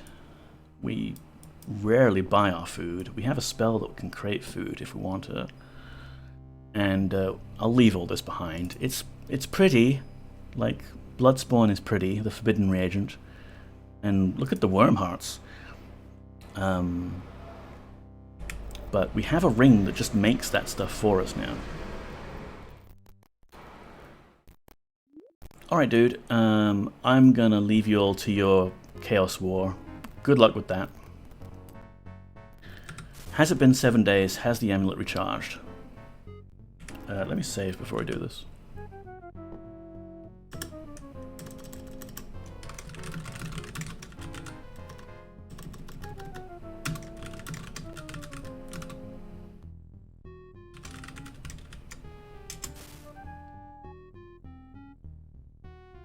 You see that lag? I don't like that lag. I think it might be coming from my server from which these files are hosted. And I really ought to go about fixing that, but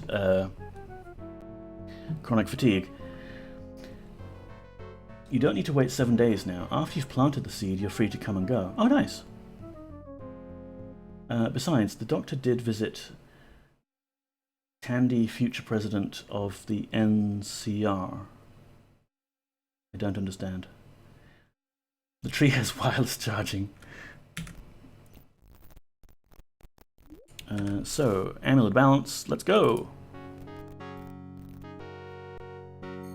Nice! So we could use the past as our base of operations if we wanted to. But I still kind of like the idea of using the Serpent Gateway Dark Path as our base. Pull that one reference. Ah, you got me there.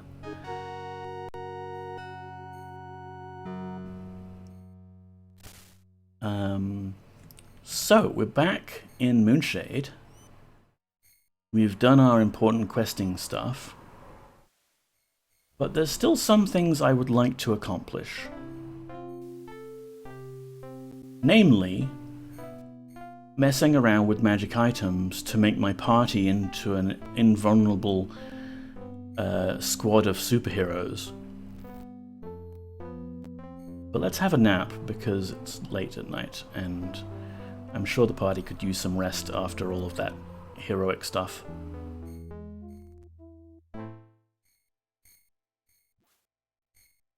And how many hours shall we awaken thee, Poggers? Let's give me 8 hours sleep, please. Pleasant dreams.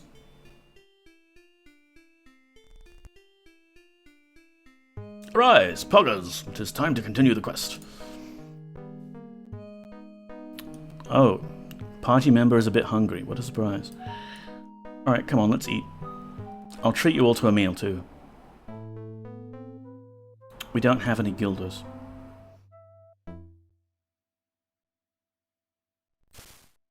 They use guilders here. There we go.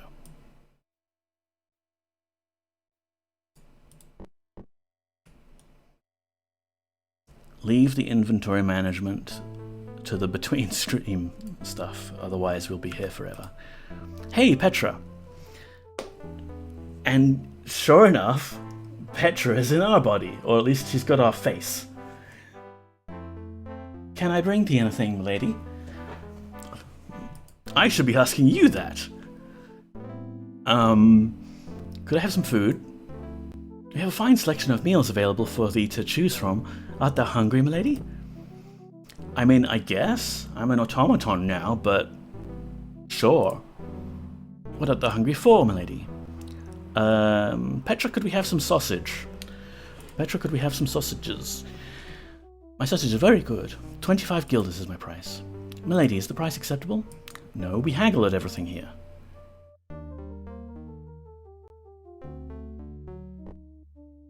We have so little in stock. Well, then you want to move it, don't you? Discount it. Perhaps 23 guilders?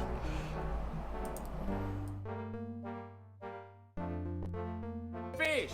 Today's fish is trout a la creme. Enjoy your meal. Thank you, Soderveld. I would add the sausage thing, but I ought to ask Mike. Wait, so did her face change to yours while you were back in the past? Or only when you came back? This is very concerning. Yeah, considering it happened in the past, did she always have my face, even when Tauricio was working on her? Or I came back from the past, and then wibbly wobbly timey wimey, she goes and wakes up one day and like, I have a human face now.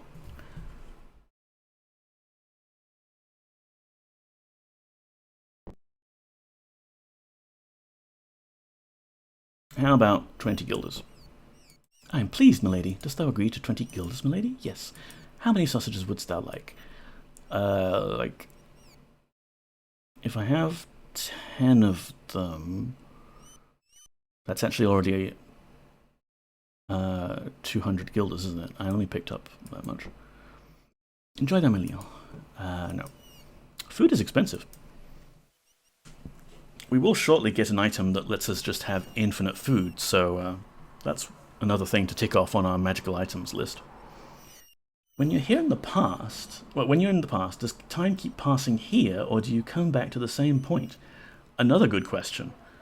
We only really know what time of day it is, although the cheat menu will tell us what day, like how many days have passed.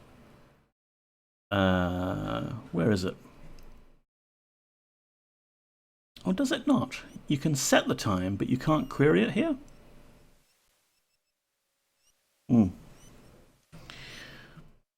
So I think it's just, and also, hi, DOSBox capture.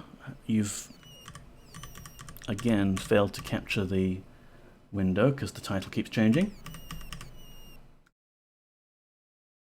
Come on, everyone, have a seat. Petra, bring wine. Are you talking to me? Let's eat. Shamino, Dupre, and Iolo are all sitting at their own tables like a Nigel. Me and Boyden here, we're buddies though. Yeah, I think I just used up all our money with that. I still have the sausages though.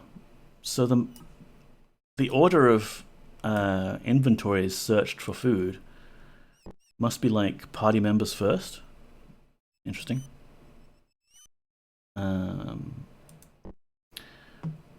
Dupre, would you like some sausage? Dupre, would you like some sausages?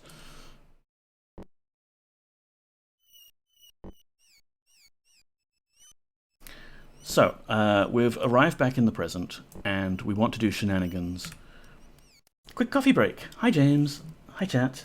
Love your face, James. Love you, Poppy. Ah, thank you, Sumi. It's good to see you too. I hope your day out... Actually, you've been doing training, haven't you, for your social media thing? I hope your day's going well. Wow, I haven't heard somebody called a Nigel in decades. Yeah. And if it's the latter, does Carnax visit you from the time when you're away, or is it maybe much later, after the game's finished? Well, if that's the case, he could have given us a lot more hints. Like, by the way, what's-her-face? Zenka was right about the whole companions thing. Watch out for those three. Yeah, this week the topic's called Video on Web. Cool. Video in web, even. Well, either way, enjoy. I'm sure you'll do great at it. Why don't we get a little round of shout-outs in? Oop. That would require me to have the ability to type. Captain Sumi is a very nice horror streamer from Germany, and also a member of Shedford Hollow, along with Memela, who we saw previously. Haha, that's not needed? Yes, it is. I mean, she's only just gotten up to 2,000 followers, so there's plenty of room now to go up to 3,000. Mem is on vacation from streaming, obviously, but is still a cool person, and you should go follow her for when she comes back to streaming. She might be streaming on YouTube, along with Zol, who we met earlier. And I guess Sonneveld. I guess. Because, like, he's a cool streamer and all. does cool DOS games with his cool beard and his cool voice and his puppos. This guy, yeah. And then there's this partner. Have you heard of her? Got Twitch partner recently. Holy crap. Don't piss her off. She has a hatchet. She will use it.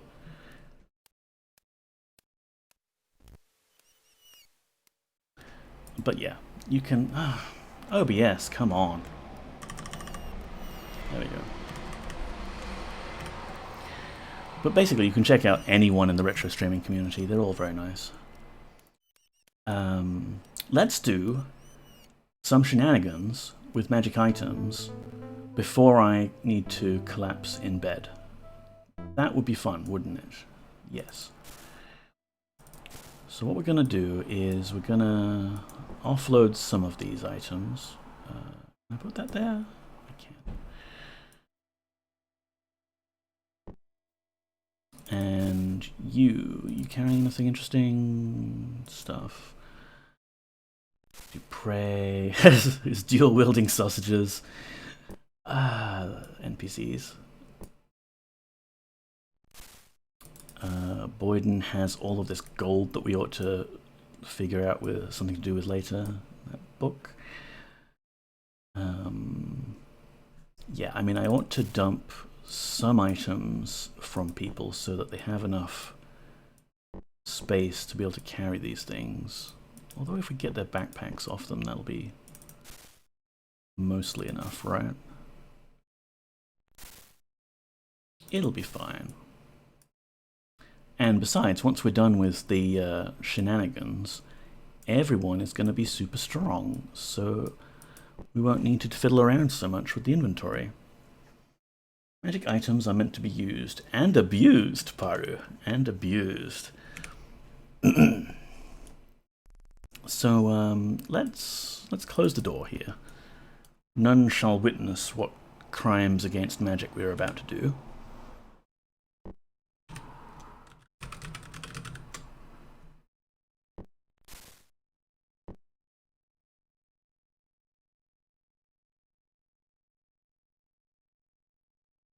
Now, in the past, when we got the items for dexterity and combat, we already gave them to Boyden and then used the vibrate spell to remove them from Boyden, thus leaving him with the stat bonus permanently. So we don't have to mess around with Boyden, and he's got the food and things, so that's great.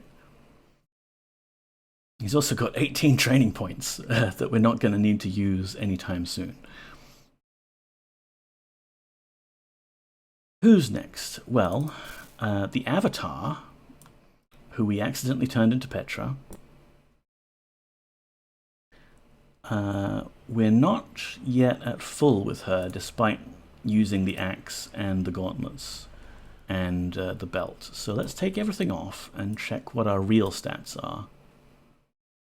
Belt of Strength? That's the Belt of Strength. Let's... Yes, yes. How about put that there? So the Avatar's actual stats are 27 strength, 30 dexterity, 30 intelligence, 28 combat. So I'd like to get strength and combat up. Now, we can't cast Vibrate on ourselves, is the thing. The game is just a little too smart to let us do that. We could have used, e.g., the maze back in the expansion pack, because when you enter the maze, all of your items get forcibly removed from you there as well. But it was kind of amusing when I was testing out things to learn that when you underflow, like we learned that when you underflow the combat skill, you get the Petra flag set. And when you underflow the strength skill, you get the freezing flag set. So suddenly everyone starts complaining of the cold. So we might do that. What we'll do is we'll apply the strength bonus to our companions, and we'll just lighten their loads a bit here. Yellow, Debray. Cheminot. We might want to use some of these other rooms, but they're all locked. Who's up first?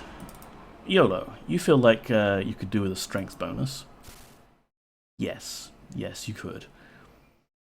And pretty much every other stat. So let's give you Belt of Strength. Oh, right, the gauntlets thing. Everyone shove their gauntlets in here.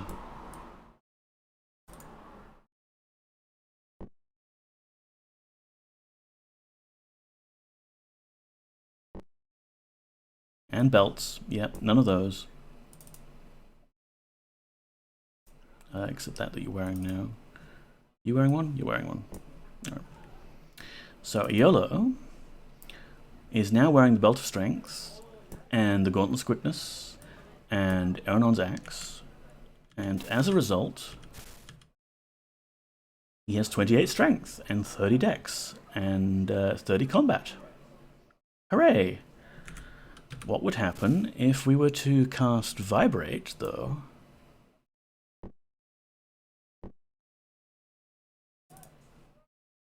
On YOLO. Perp. Perp. Perp.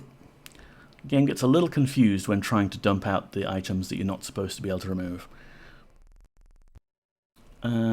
So, YOLO, how are you feeling? Feeling fine. Keeps all of those stat bonuses. And he's a little bit naked. Because I want to go back and underflow my combat skill all over again, although I'm not sure if I can do it. Well, whatever, we'll try it, and if we get to sort of the end of the stream and I'm just feeling like I want to pass out, then I'll do that.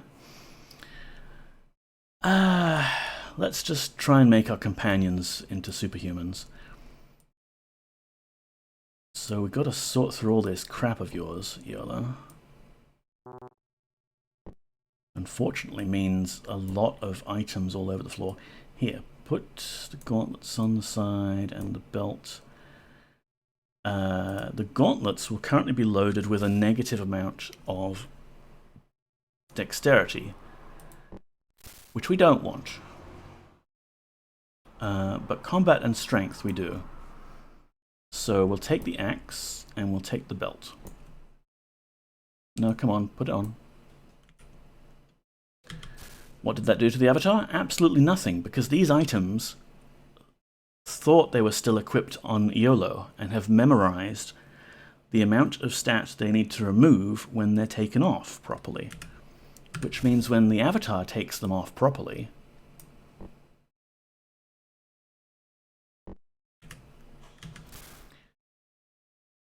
her combat skill is drained by that amount, and her strength is drained by that amount. Oh no! Meanwhile, YOLO here, who we still want to pump up in terms of strength and intelligence. Well, we can't do much about his intelligence. Just strength. Yeah, because his dexterity is at 30, his combat is 30. All he needs is the belt. So there you go. Wear that belt and get vibrated again. Don't worry, it's quite pleasant.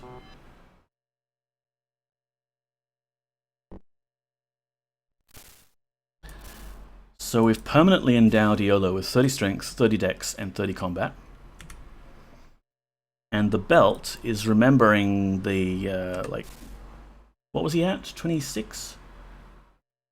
I think he was at 26 or something, which would be -4 that this belt is remembering it has to apply. So Poggers is at 17. Put the belt on her. She's still at 17. Remove the belt. She goes down to 15. Okay, it was 2. No worries. We can keep doing this. We can go all the way down if we have to. We've got that automaton friend wandering around in case we need another patsy to dump negative stats onto. In fact, I think the gauntlets are still cursed, right? We can't get the automaton to join unless someone else leaves the party. So, Iolo, now that you're buff, why don't you go outside and lift some weights or something? I notice he doesn't ask, he doesn't say, I'm carrying many belongings. Would you like them back? No, he's completely butt naked.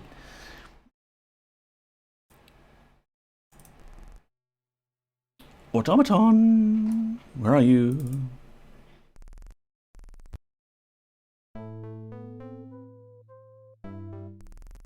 Because this is the automaton that we met in Rotaluncia's mansion, and we resurrected it specifically to be our extra stat storage. Yes, master, I shall be thy servant. Bye. Right. So the gauntlets of quickness, I believe, and possibly the axe, currently cursed. So the automaton has 20 strength, 10 dex, 5 combat. We'll just dump everything onto you. 20, 10, 5, yep.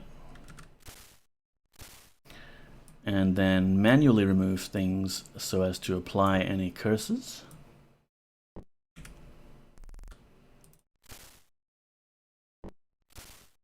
Yes, it removed some dexterity from it. But now all of these items are good to go. Who's up next? Dupre? How are you doing? So, how are you doing stats-wise? 25 strength, you're good for dexterity, and you could do with some more combat skill. But we can easily get you to max with just the belt and the axe. Am I correct? Yes. Unfortunately, you're going to be at 13 intelligence forever, Dupre. And enjoy this mild vibration sensation.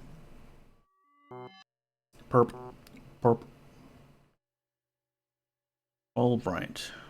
Now, in that mess of magical items, I'm going to have to give everyone back... Oh no! Did you just see what happened? This is what can happen with Ultima 7's forced perspective, and I guess isometric games too. You can have items lost behind walls. I refuse to accept that though. We're going to hack the mover momentarily. Sorry for the capture not working. We're going to rip the walls away just so we can retrieve our boots there. Or, hang on. Shouldn't it have been visible? Look at that. You can see a line of pixels when we removed the wall. But when we put the wall back down, it vanishes. It's like it's doing some culling of the object, thinking, oh, you can never see that, so you can't possibly see it. We won't render it. Alright, well, anyway, these are Dupre's boots. And I would prefer not to lose them permanently behind a wall. Our normal, non-cheating game will now resume. Where are we? There's Dupre's cloak. Here's the belt of strength.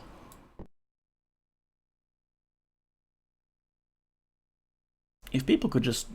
Maybe I shouldn't have done this in the room. Is that Aeronon's axe? Aeronon's axe. Nice. Like, I could have picked a better spot for this, but we are... It's nice the game lets you fix things. Well, if you know to run the game with the cheats enabled, you could let yourself fix things. It's not really designed to help you in that case. You would have lost it forever.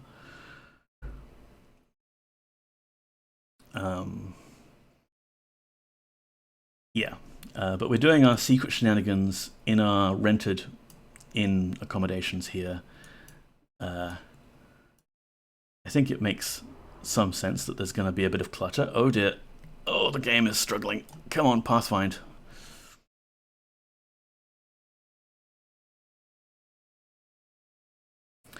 Anyway, where are we up to? Poggers has a strength of 15 and combat of 24. Dupre just got his stats boosted permanently. So Poggers can use the belt and the axe. Iola, could you move out the way, please? Could you bugger off?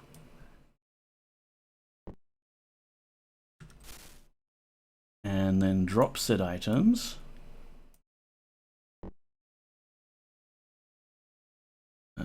Belt.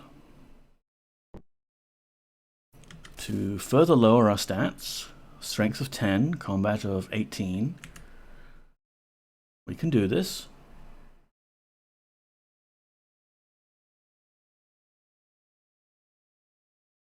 Let's see.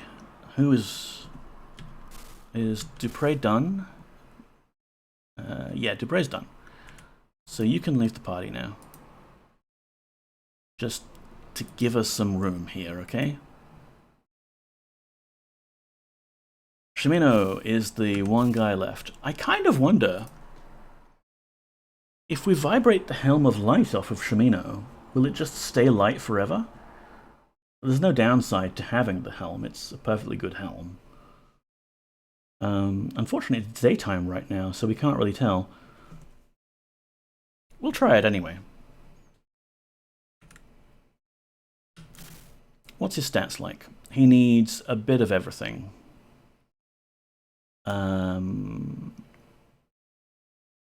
Are these gonna help him?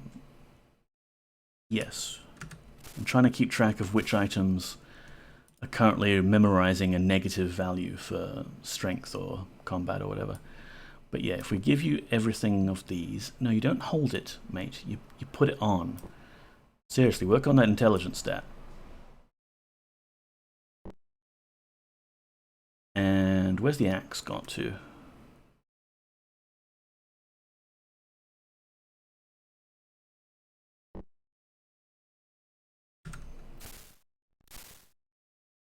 Alright, so you've got all those nice items. We shall remove them from you via magic.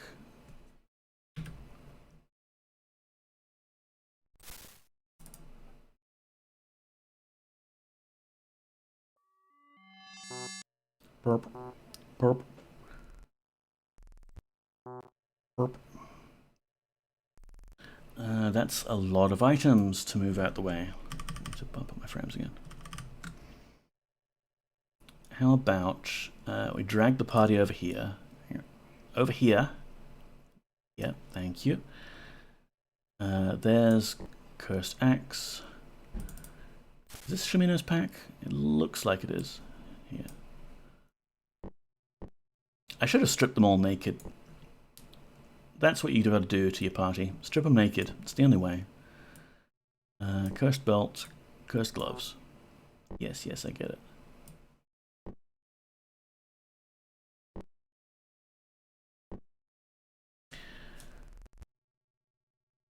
So each of those items carries negative value. Poggers is only interested in negative strength in combat. Combat. Too heavy. Ooh, that's a problem. We're trying to underflow strength, but it's possible that we could not... Oh, jeez. This could get very, very interesting very quickly. Let's... Yeah, we're currently carrying more than we're able to at the moment.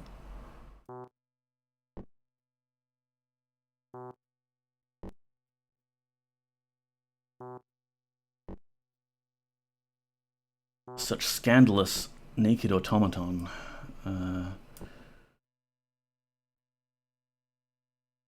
Please don't go behind the wall. Okay. And my precious ring of reagents. Do not lose this in all of this chaos. There. Whoa, yes. And we'll drop that there. Okay, we're down to 1 stone out of 20. Why? Oh, because we've got magic leggings on. I couldn't tell that I was wearing magic armor leggings against my metal body here.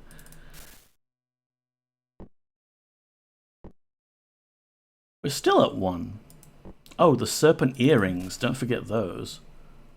Apparently the serpent earrings weighs an entire stone. Good thing my ears are metal now. So, what's the avatar stats like? 10, 30, 30, 18, 30. So we're trying to underflow both strength and combat at the same time. Possibly ill-advised, but this will let us go down to 1 strength. And ooh, my dexterity went to 0 as well, because I think dexterity is calculated based on other things. My hit points is 0. This could be a problem. Yeah, this could definitely be a problem. Let's see what this does. I'm still standing. I have 0 hit points, but I'm still standing. Where's the Patsy automaton? Here, I want to underflow your dexterity skill. You should go to bed. Have a good night, and good night to Poppy as well. Thank you for being here, Applejacks. Have a good night. I'll see you next time. Yeah, I learned 30 stone is 190 kilos. Honestly, that's an impressive load to be lifting, let alone carrying around. Well, we can go to double that with maximum strength. And I guess, you know, we are a machine now, but I don't know what everyone else's excuse is. So automaton's combat is 5. Let's... sorry, dexterity is 8. Put these on.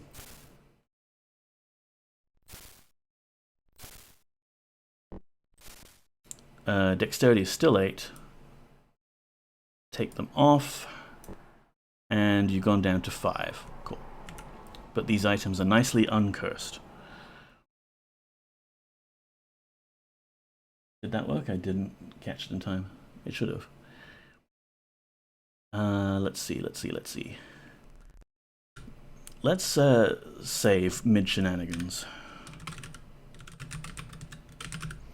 Because we are at 0 hit points, and that's a very interesting place to be when my maximum is 0.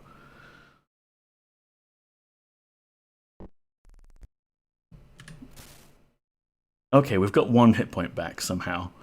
Yay. What we want for the avatar now is we want to boost someone up by 2 strength, up to 30.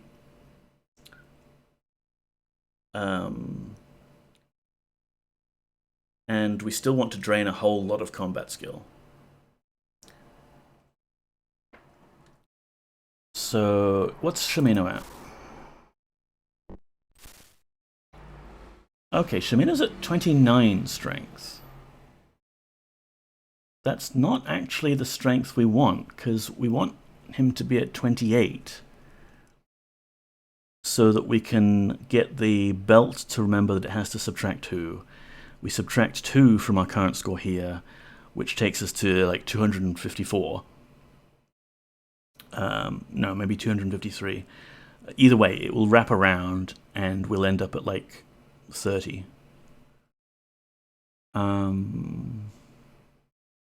Because if we only subtract 1, it'll just be 0 strength, and that's suboptimal. Who else is in our party at the moment? Just the automaton, right? Oh, and Boyden. But Boyden is maxed out. So the automaton's at 20. That doesn't help us a whole lot either. Thanks for the stream, good night. Thank you for being here, YGY. Take care. Man, now Neko has to do maths, and and Nick has to do maths while tired. Is never going to result in a good outcome here. We can keep doing the other one. Or we can... I don't know, we can try and go down to 0 strength and see what that does for us. It's probably not a good idea. This is some weird Towers of Hanoi stuff. Yeah, I may be overreaching, honestly, in trying to do everyone at the same time. And I should probably have stuck with just like, well, okay, the Avatar's at 28 strengths. And that'll be good enough, you know? Because another thing to consider is, when everyone's at 30 strength or whatever, they're not going to get trained anymore. So we would, if we're trying to go for a very specific number here, we would have to remove strength from them again. This should have been a puzzle at the Temple of Logic. No, I think this is the Temple of Shenanigans. Definitely a Chaos Temple move here. Let's just see what happens. This is all about, like, what's the worst that could happen here? We use the belt. Come on, Shimino. On Shimino.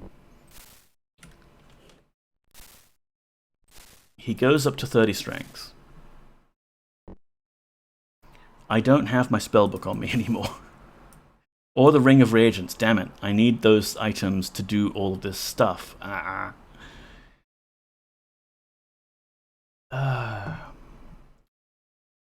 See, I don't want to bore everyone with all of this weird item shuffling around.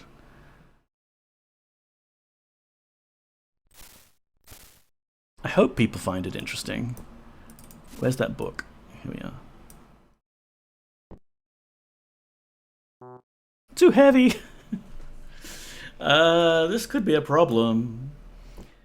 If the Avatar can't pick up her spellbook in order to do these things, then we would need to use alternative means to rob people of their items.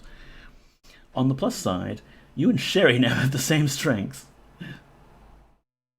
The Temple of Shenanigans. Oh. Alright. We need to borrow the Belt of Strength at the moment. We need to borrow it just so that we have enough strength to hold items.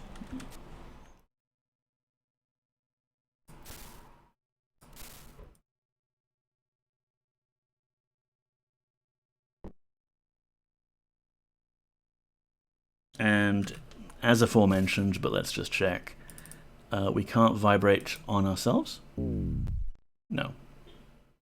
What a pity. Because if we could... There's a thought. Like, if we could wrap our strength skill down to... Wait, hang on, we're on 10 at the moment. But we were on 1 when we put the belt on. I think the game must have an additional check in here. So we've already encountered the one where if you go up past 30, it clamps you down back to 30 again. It seems to have another check on it, so that if you are at 0 strength, you are in fact at 1 strength. Because if I remove the belt now, it's at 1. Ow, I've got something in my eye.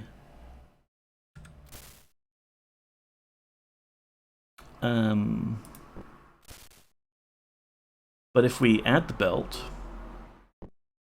is too heavy. If we remove this heavy spellbook and add the belt,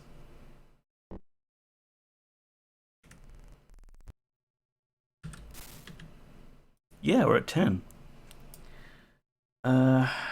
Interesting. Unequip from eye. Yes, please. You know what? I'm just going to rinse my eye out. And also splash water on my face, which may do something to wake me up. How about we enjoy a BRB screen?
And we are back to fucking around with magic items with your host, James Necker. I do enjoy this BRB screen. Thank you. I had a lot of fun putting it together. The belt would be a serious boon in aged care facilities. Don't have anybody who can assist? Just put the belt on the resident. Now they can get out of bed unassisted. Lift the whole bed. Okay, so I was thinking about it, and I have a solution. We were trying to underflow the avatar's strength value. OBS, come on. We're trying to underflow the avatar's strength value, but that turned out to be a little more difficult when the strength just happened to be, you know, close to a round number here. And we've already exhausted our companions as a source of the negative stats. What we can do is instead use the same technique we've been using on them to buff their stats positively, as long as we can somehow force the Belt of Strength off the avatar. Which means we won't get to see the bug, unfortunately, where the freezing flag accidentally gets turned on, which was amusing when I was experimenting earlier. But that's fine. Aim of the game here, I think, is just exploit this as much as possible before I end the stream and collapse in a heap. So what we're going to do, we're going to finish off buffing up Shamino, which means we want to give him one more point of strength, and the belt will hopefully let us accomplish that. Oh, but we can't vibrate the belt off him if we're not wearing it ourselves. No, we can do this, because if we take the belt off, we are temporarily over-encumbered, having 3 stone instead of 2, but we've still got these items, so I think this will work. Assuming we have enough mana, which is the other potential issue.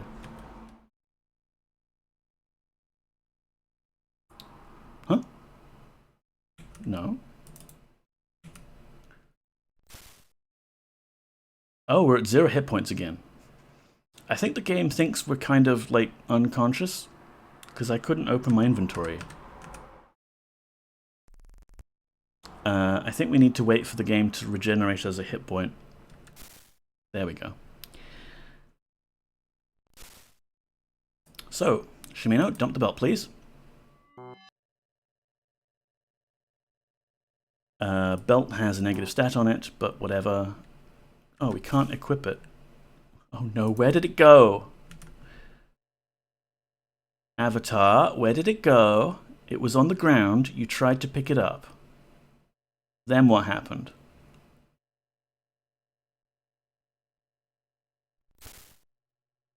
This game, man.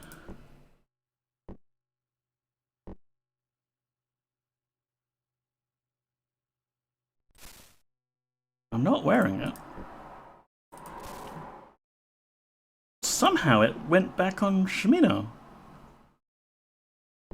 But it was already on the floor. But I guess it remembered it was supposed to be on Shimino? As it also remembered the negative stat it has. Okay. Well, I mean, what can I expect? The game behaving weirdly when I'm doing weird stuff to it. We can't blame the game too much for any jankiness past this point, honestly. So let's do that again. Give you the belt. Let you have the stat. Can't cast a spell. I probably need a rest. Let's have a rest. How many hours shall we awaken thee, buggers? Yeah, let me just nap, please. Pleasant dreams. Arise, Poggers. 'Tis time to continue the quest.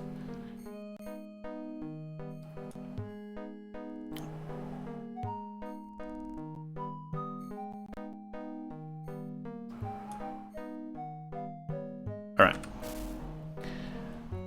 Avatar has mana and 1 hit point.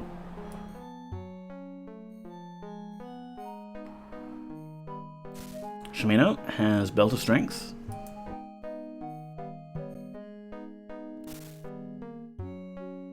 We removed the Belt of Strength via Shenanigans.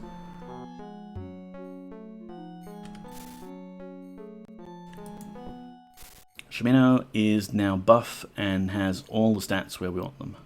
Very nice. Good work, Shimino. Why don't you just wait here?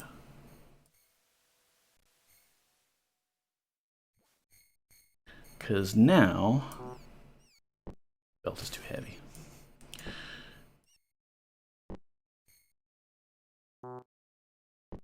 Still too heavy. I need to let the game tick to apply the strength. No. Okay, what's going on now? I still have a strength of 1. Oh, because the belt remembered from Shimino that it had to subtract 1. So if I subtract... Ah, hello! Maybe we don't have to go back in time and go through the maze again after all, because... I don't just have 30 strength, I have 31 strength. Take that, game balance! I have no idea if this will affect things weirdly, but there you go. I have 1 more than the maximum strength. This is good. I like this. So the other people in our party, I mean, the automaton, we've drained a bit of dexterity from him, but that's it. And Boyden is here, and Boyden is cold. Are you alright, Boyden? I mean, I'm fine. I'm not cold. I have a cloak here. It's very nice. It thinks it's colder. Now, Boyden has a nasty habit of exploding when his hit points goes too far down. So, we don't want that. But he's getting colder. Let's just strip off some of these metal items of his. He's wearing fuzzy boots, that's nice. I don't suppose anyone has any leather items, do they? I think we stopped using leather as equipment a while ago. We've got a fuzzy hat. Shut up, car that's outside. So us automatons here, we're fine. We don't get cold. But Boyden here is made of meat. Boy, how is he? So he could probably do with a fuzzy hat to help keep him warm. How are you feeling now, Boyden? Still a bit chilly. So yeah, we managed to underflow the freezing flag that's hidden at the top of the strength attribute. Despite me thinking that that wasn't going to work when we went from 1 strength to 0 strength, I guess the various bits of logic involved in adding and subtracting the stat values was coded with the expectation that we're not actually going to go negative here. And as a result, it's messed with things. This is why I insisted on going back to the present before messing around with the strength attribute. Now they can get out of bed unassisted, yes. So Boyden here is freezing because the avatar's strength has that bit set at the top, which is for freezing. Yeah, Boyden's character portrait stats thing is getting bluer, which means he's getting colder. He'll start taking cold damage. But we can take a quick duck into Frigidazi's freezer here. She's got a bunch of cool things. Including this magic scroll, actually. Cold Strike. I think we can just transcribe that. Except I don't have my spellbook with me. I'll grab it later. But now we can leave this refrigerator that she has naturally, and the game should automatically clear the freezing flag, which means Boyden is no longer in danger of freezing to death, which would paradoxically cause him to explode. And I think we are actually done. Phew, much better. Good on you, Boyden.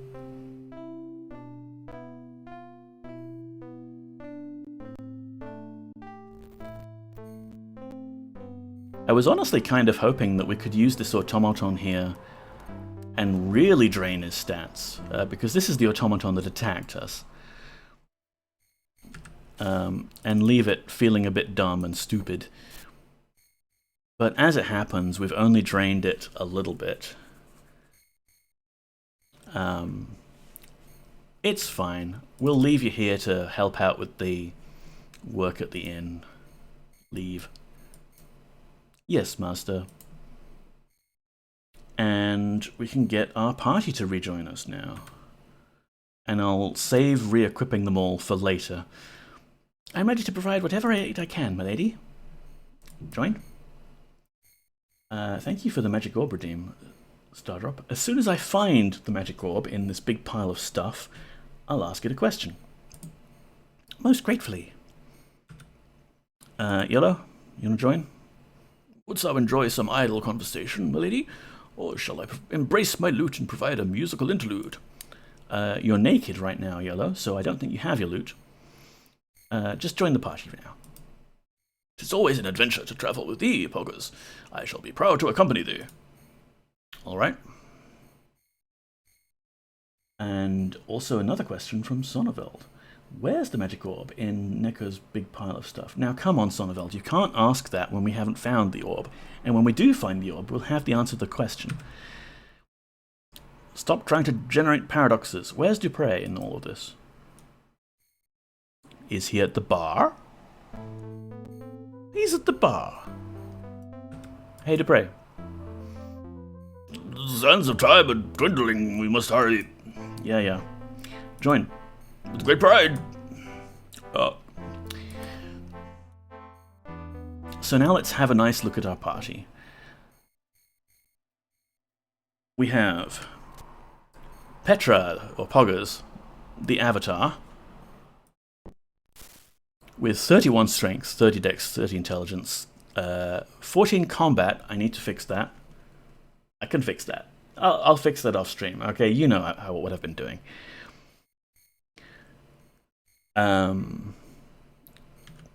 We have Dupre, 30 strength, 30 dex, 30 combat. We have Shimino, 30 dex, 30 strength, combat. And we have Yolo, 30 dex, 30 strength, 30 combat. And Boyden was already a monster to start with. They're all a bit naked at the moment, but look at those muscles, they are ripped.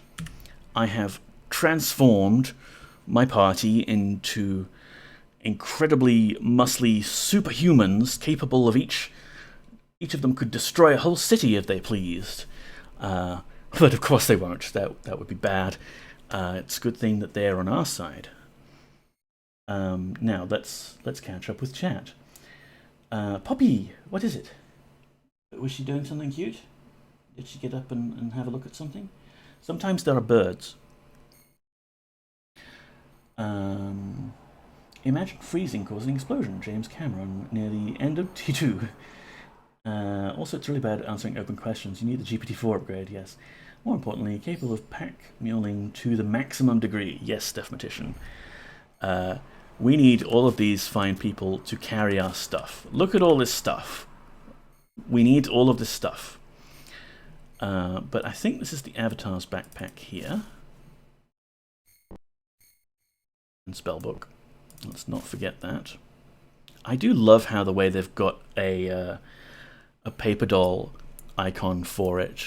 If you happen to have it in your main hand, like you've got an icon for this for a lot of stuff, just in case you decided to hold it in your main hand and try and use it as a weapon. And in the case of the spellbook, you can actually say like, hey, I want to cast Flash.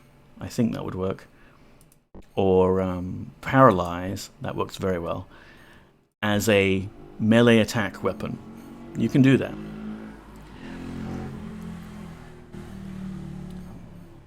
Anyway, Magic Orb. Magic Orb. Here we are. Put it on the table. So let's go in reverse order, shall we? Will James Neko play another Ultima after finishing Serpent Isle? The Magic Orb reads, ask at another time. Like when I finish this game, perhaps. Oh, sorry, I'm not even reading it in reverse order. Sonneveld asks, where's the Magic Orb in Neko's big pile of stuff? It really only responds to yes or no questions. I must reply no. I mean, I guess that's accurate. It's no longer in Neko's big pile of stuff. And... oh, I'm sorry, was that it? You were asking if I finished another one, and then where's the orb? Okay, cool. Well, I'll ask a question. Should I end stream now? The Magic Orb reads, I must reply no. Well, tough luck, Orb. I'm tired. We've been going for 2.5 hours. That's not bad in terms of my own stamina. We have a room full of magical junk that I need to sort through at some point during the week. 11 hours? No, Sonneveld, no. And yeah, I will do the thing with the combat skill just to fix that up. We've got the automaton we can transfer it to, it's fine. I'm all about shenanigans. Let's shenanigans. And I'm not cheating. I'm using in-game mechanics creatively. My personal rule is if the avatar could do this within the game world herself, then it's all totally above board. 10 binary hours. Right. There are 1-0 kinds of people in this world. Those who can read binary and those who can't. So, yes, I think this is a good stream. We really leveled up the hell out of a party, and we finished the Silver Seed expansion pack, and everything's cool and awesome. Let's have a look. Oh, excellent. You see, Branka93 started her stream just before I did, which is unusual because she's changed the time that she's streaming at. I think it's quite early in the morning for her. And she's been playing Elder Scrolls Arena, which is a very fun old game. So I was eyeing her as a potential raid target, and she's still going. Yay. So, 10 out of 10 stream. Oh, thank you, Sonneveld. You got to double-click an orb. I got to double-click several orbs. Well, I put some orbs on pedestals, and I double-clicked orbs. Orbs were involved. Yeah. Here's a raid thing. Bongo. Could also do that. If you happen to be subscribed, I don't see why you would be. That's insane. And Ultima 7, Isle of Round Things, yes. Raid Brunka 93. It is 93, right? I'm not raiding some other Brunka? No. So, there's the thing. Thank you so much for stopping by. I appreciate all of you. It's very nice to just hang out and play games, even when I am constantly suffering from chronic fatigue. This is the one thing in my week that I really do look forward to. It's really nice just to hang out with you and play nostalgic DOS games that I like. Earth 1, Round Thingophiles. I believe that's the correct number of Brancos, yes. So I'll see you next week, why not? And later on, December or Docember, I will be participating in. I haven't updated my Docember command yet, I think. No, I think I did at least update the link, but I might not have pushed the change. No, I haven't pushed the change. Okay. Docember.com. There you go. Have a great week. Thank you, Steph. Have a great week for you too. Thank you, streamer, for the stream. Thank you, Sonneveld. Wait, where are we waiting? My app never follows from this channel for some reason. Okay, no worries. I will,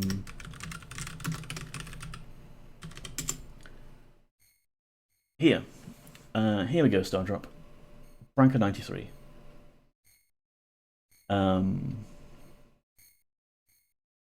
We've raided.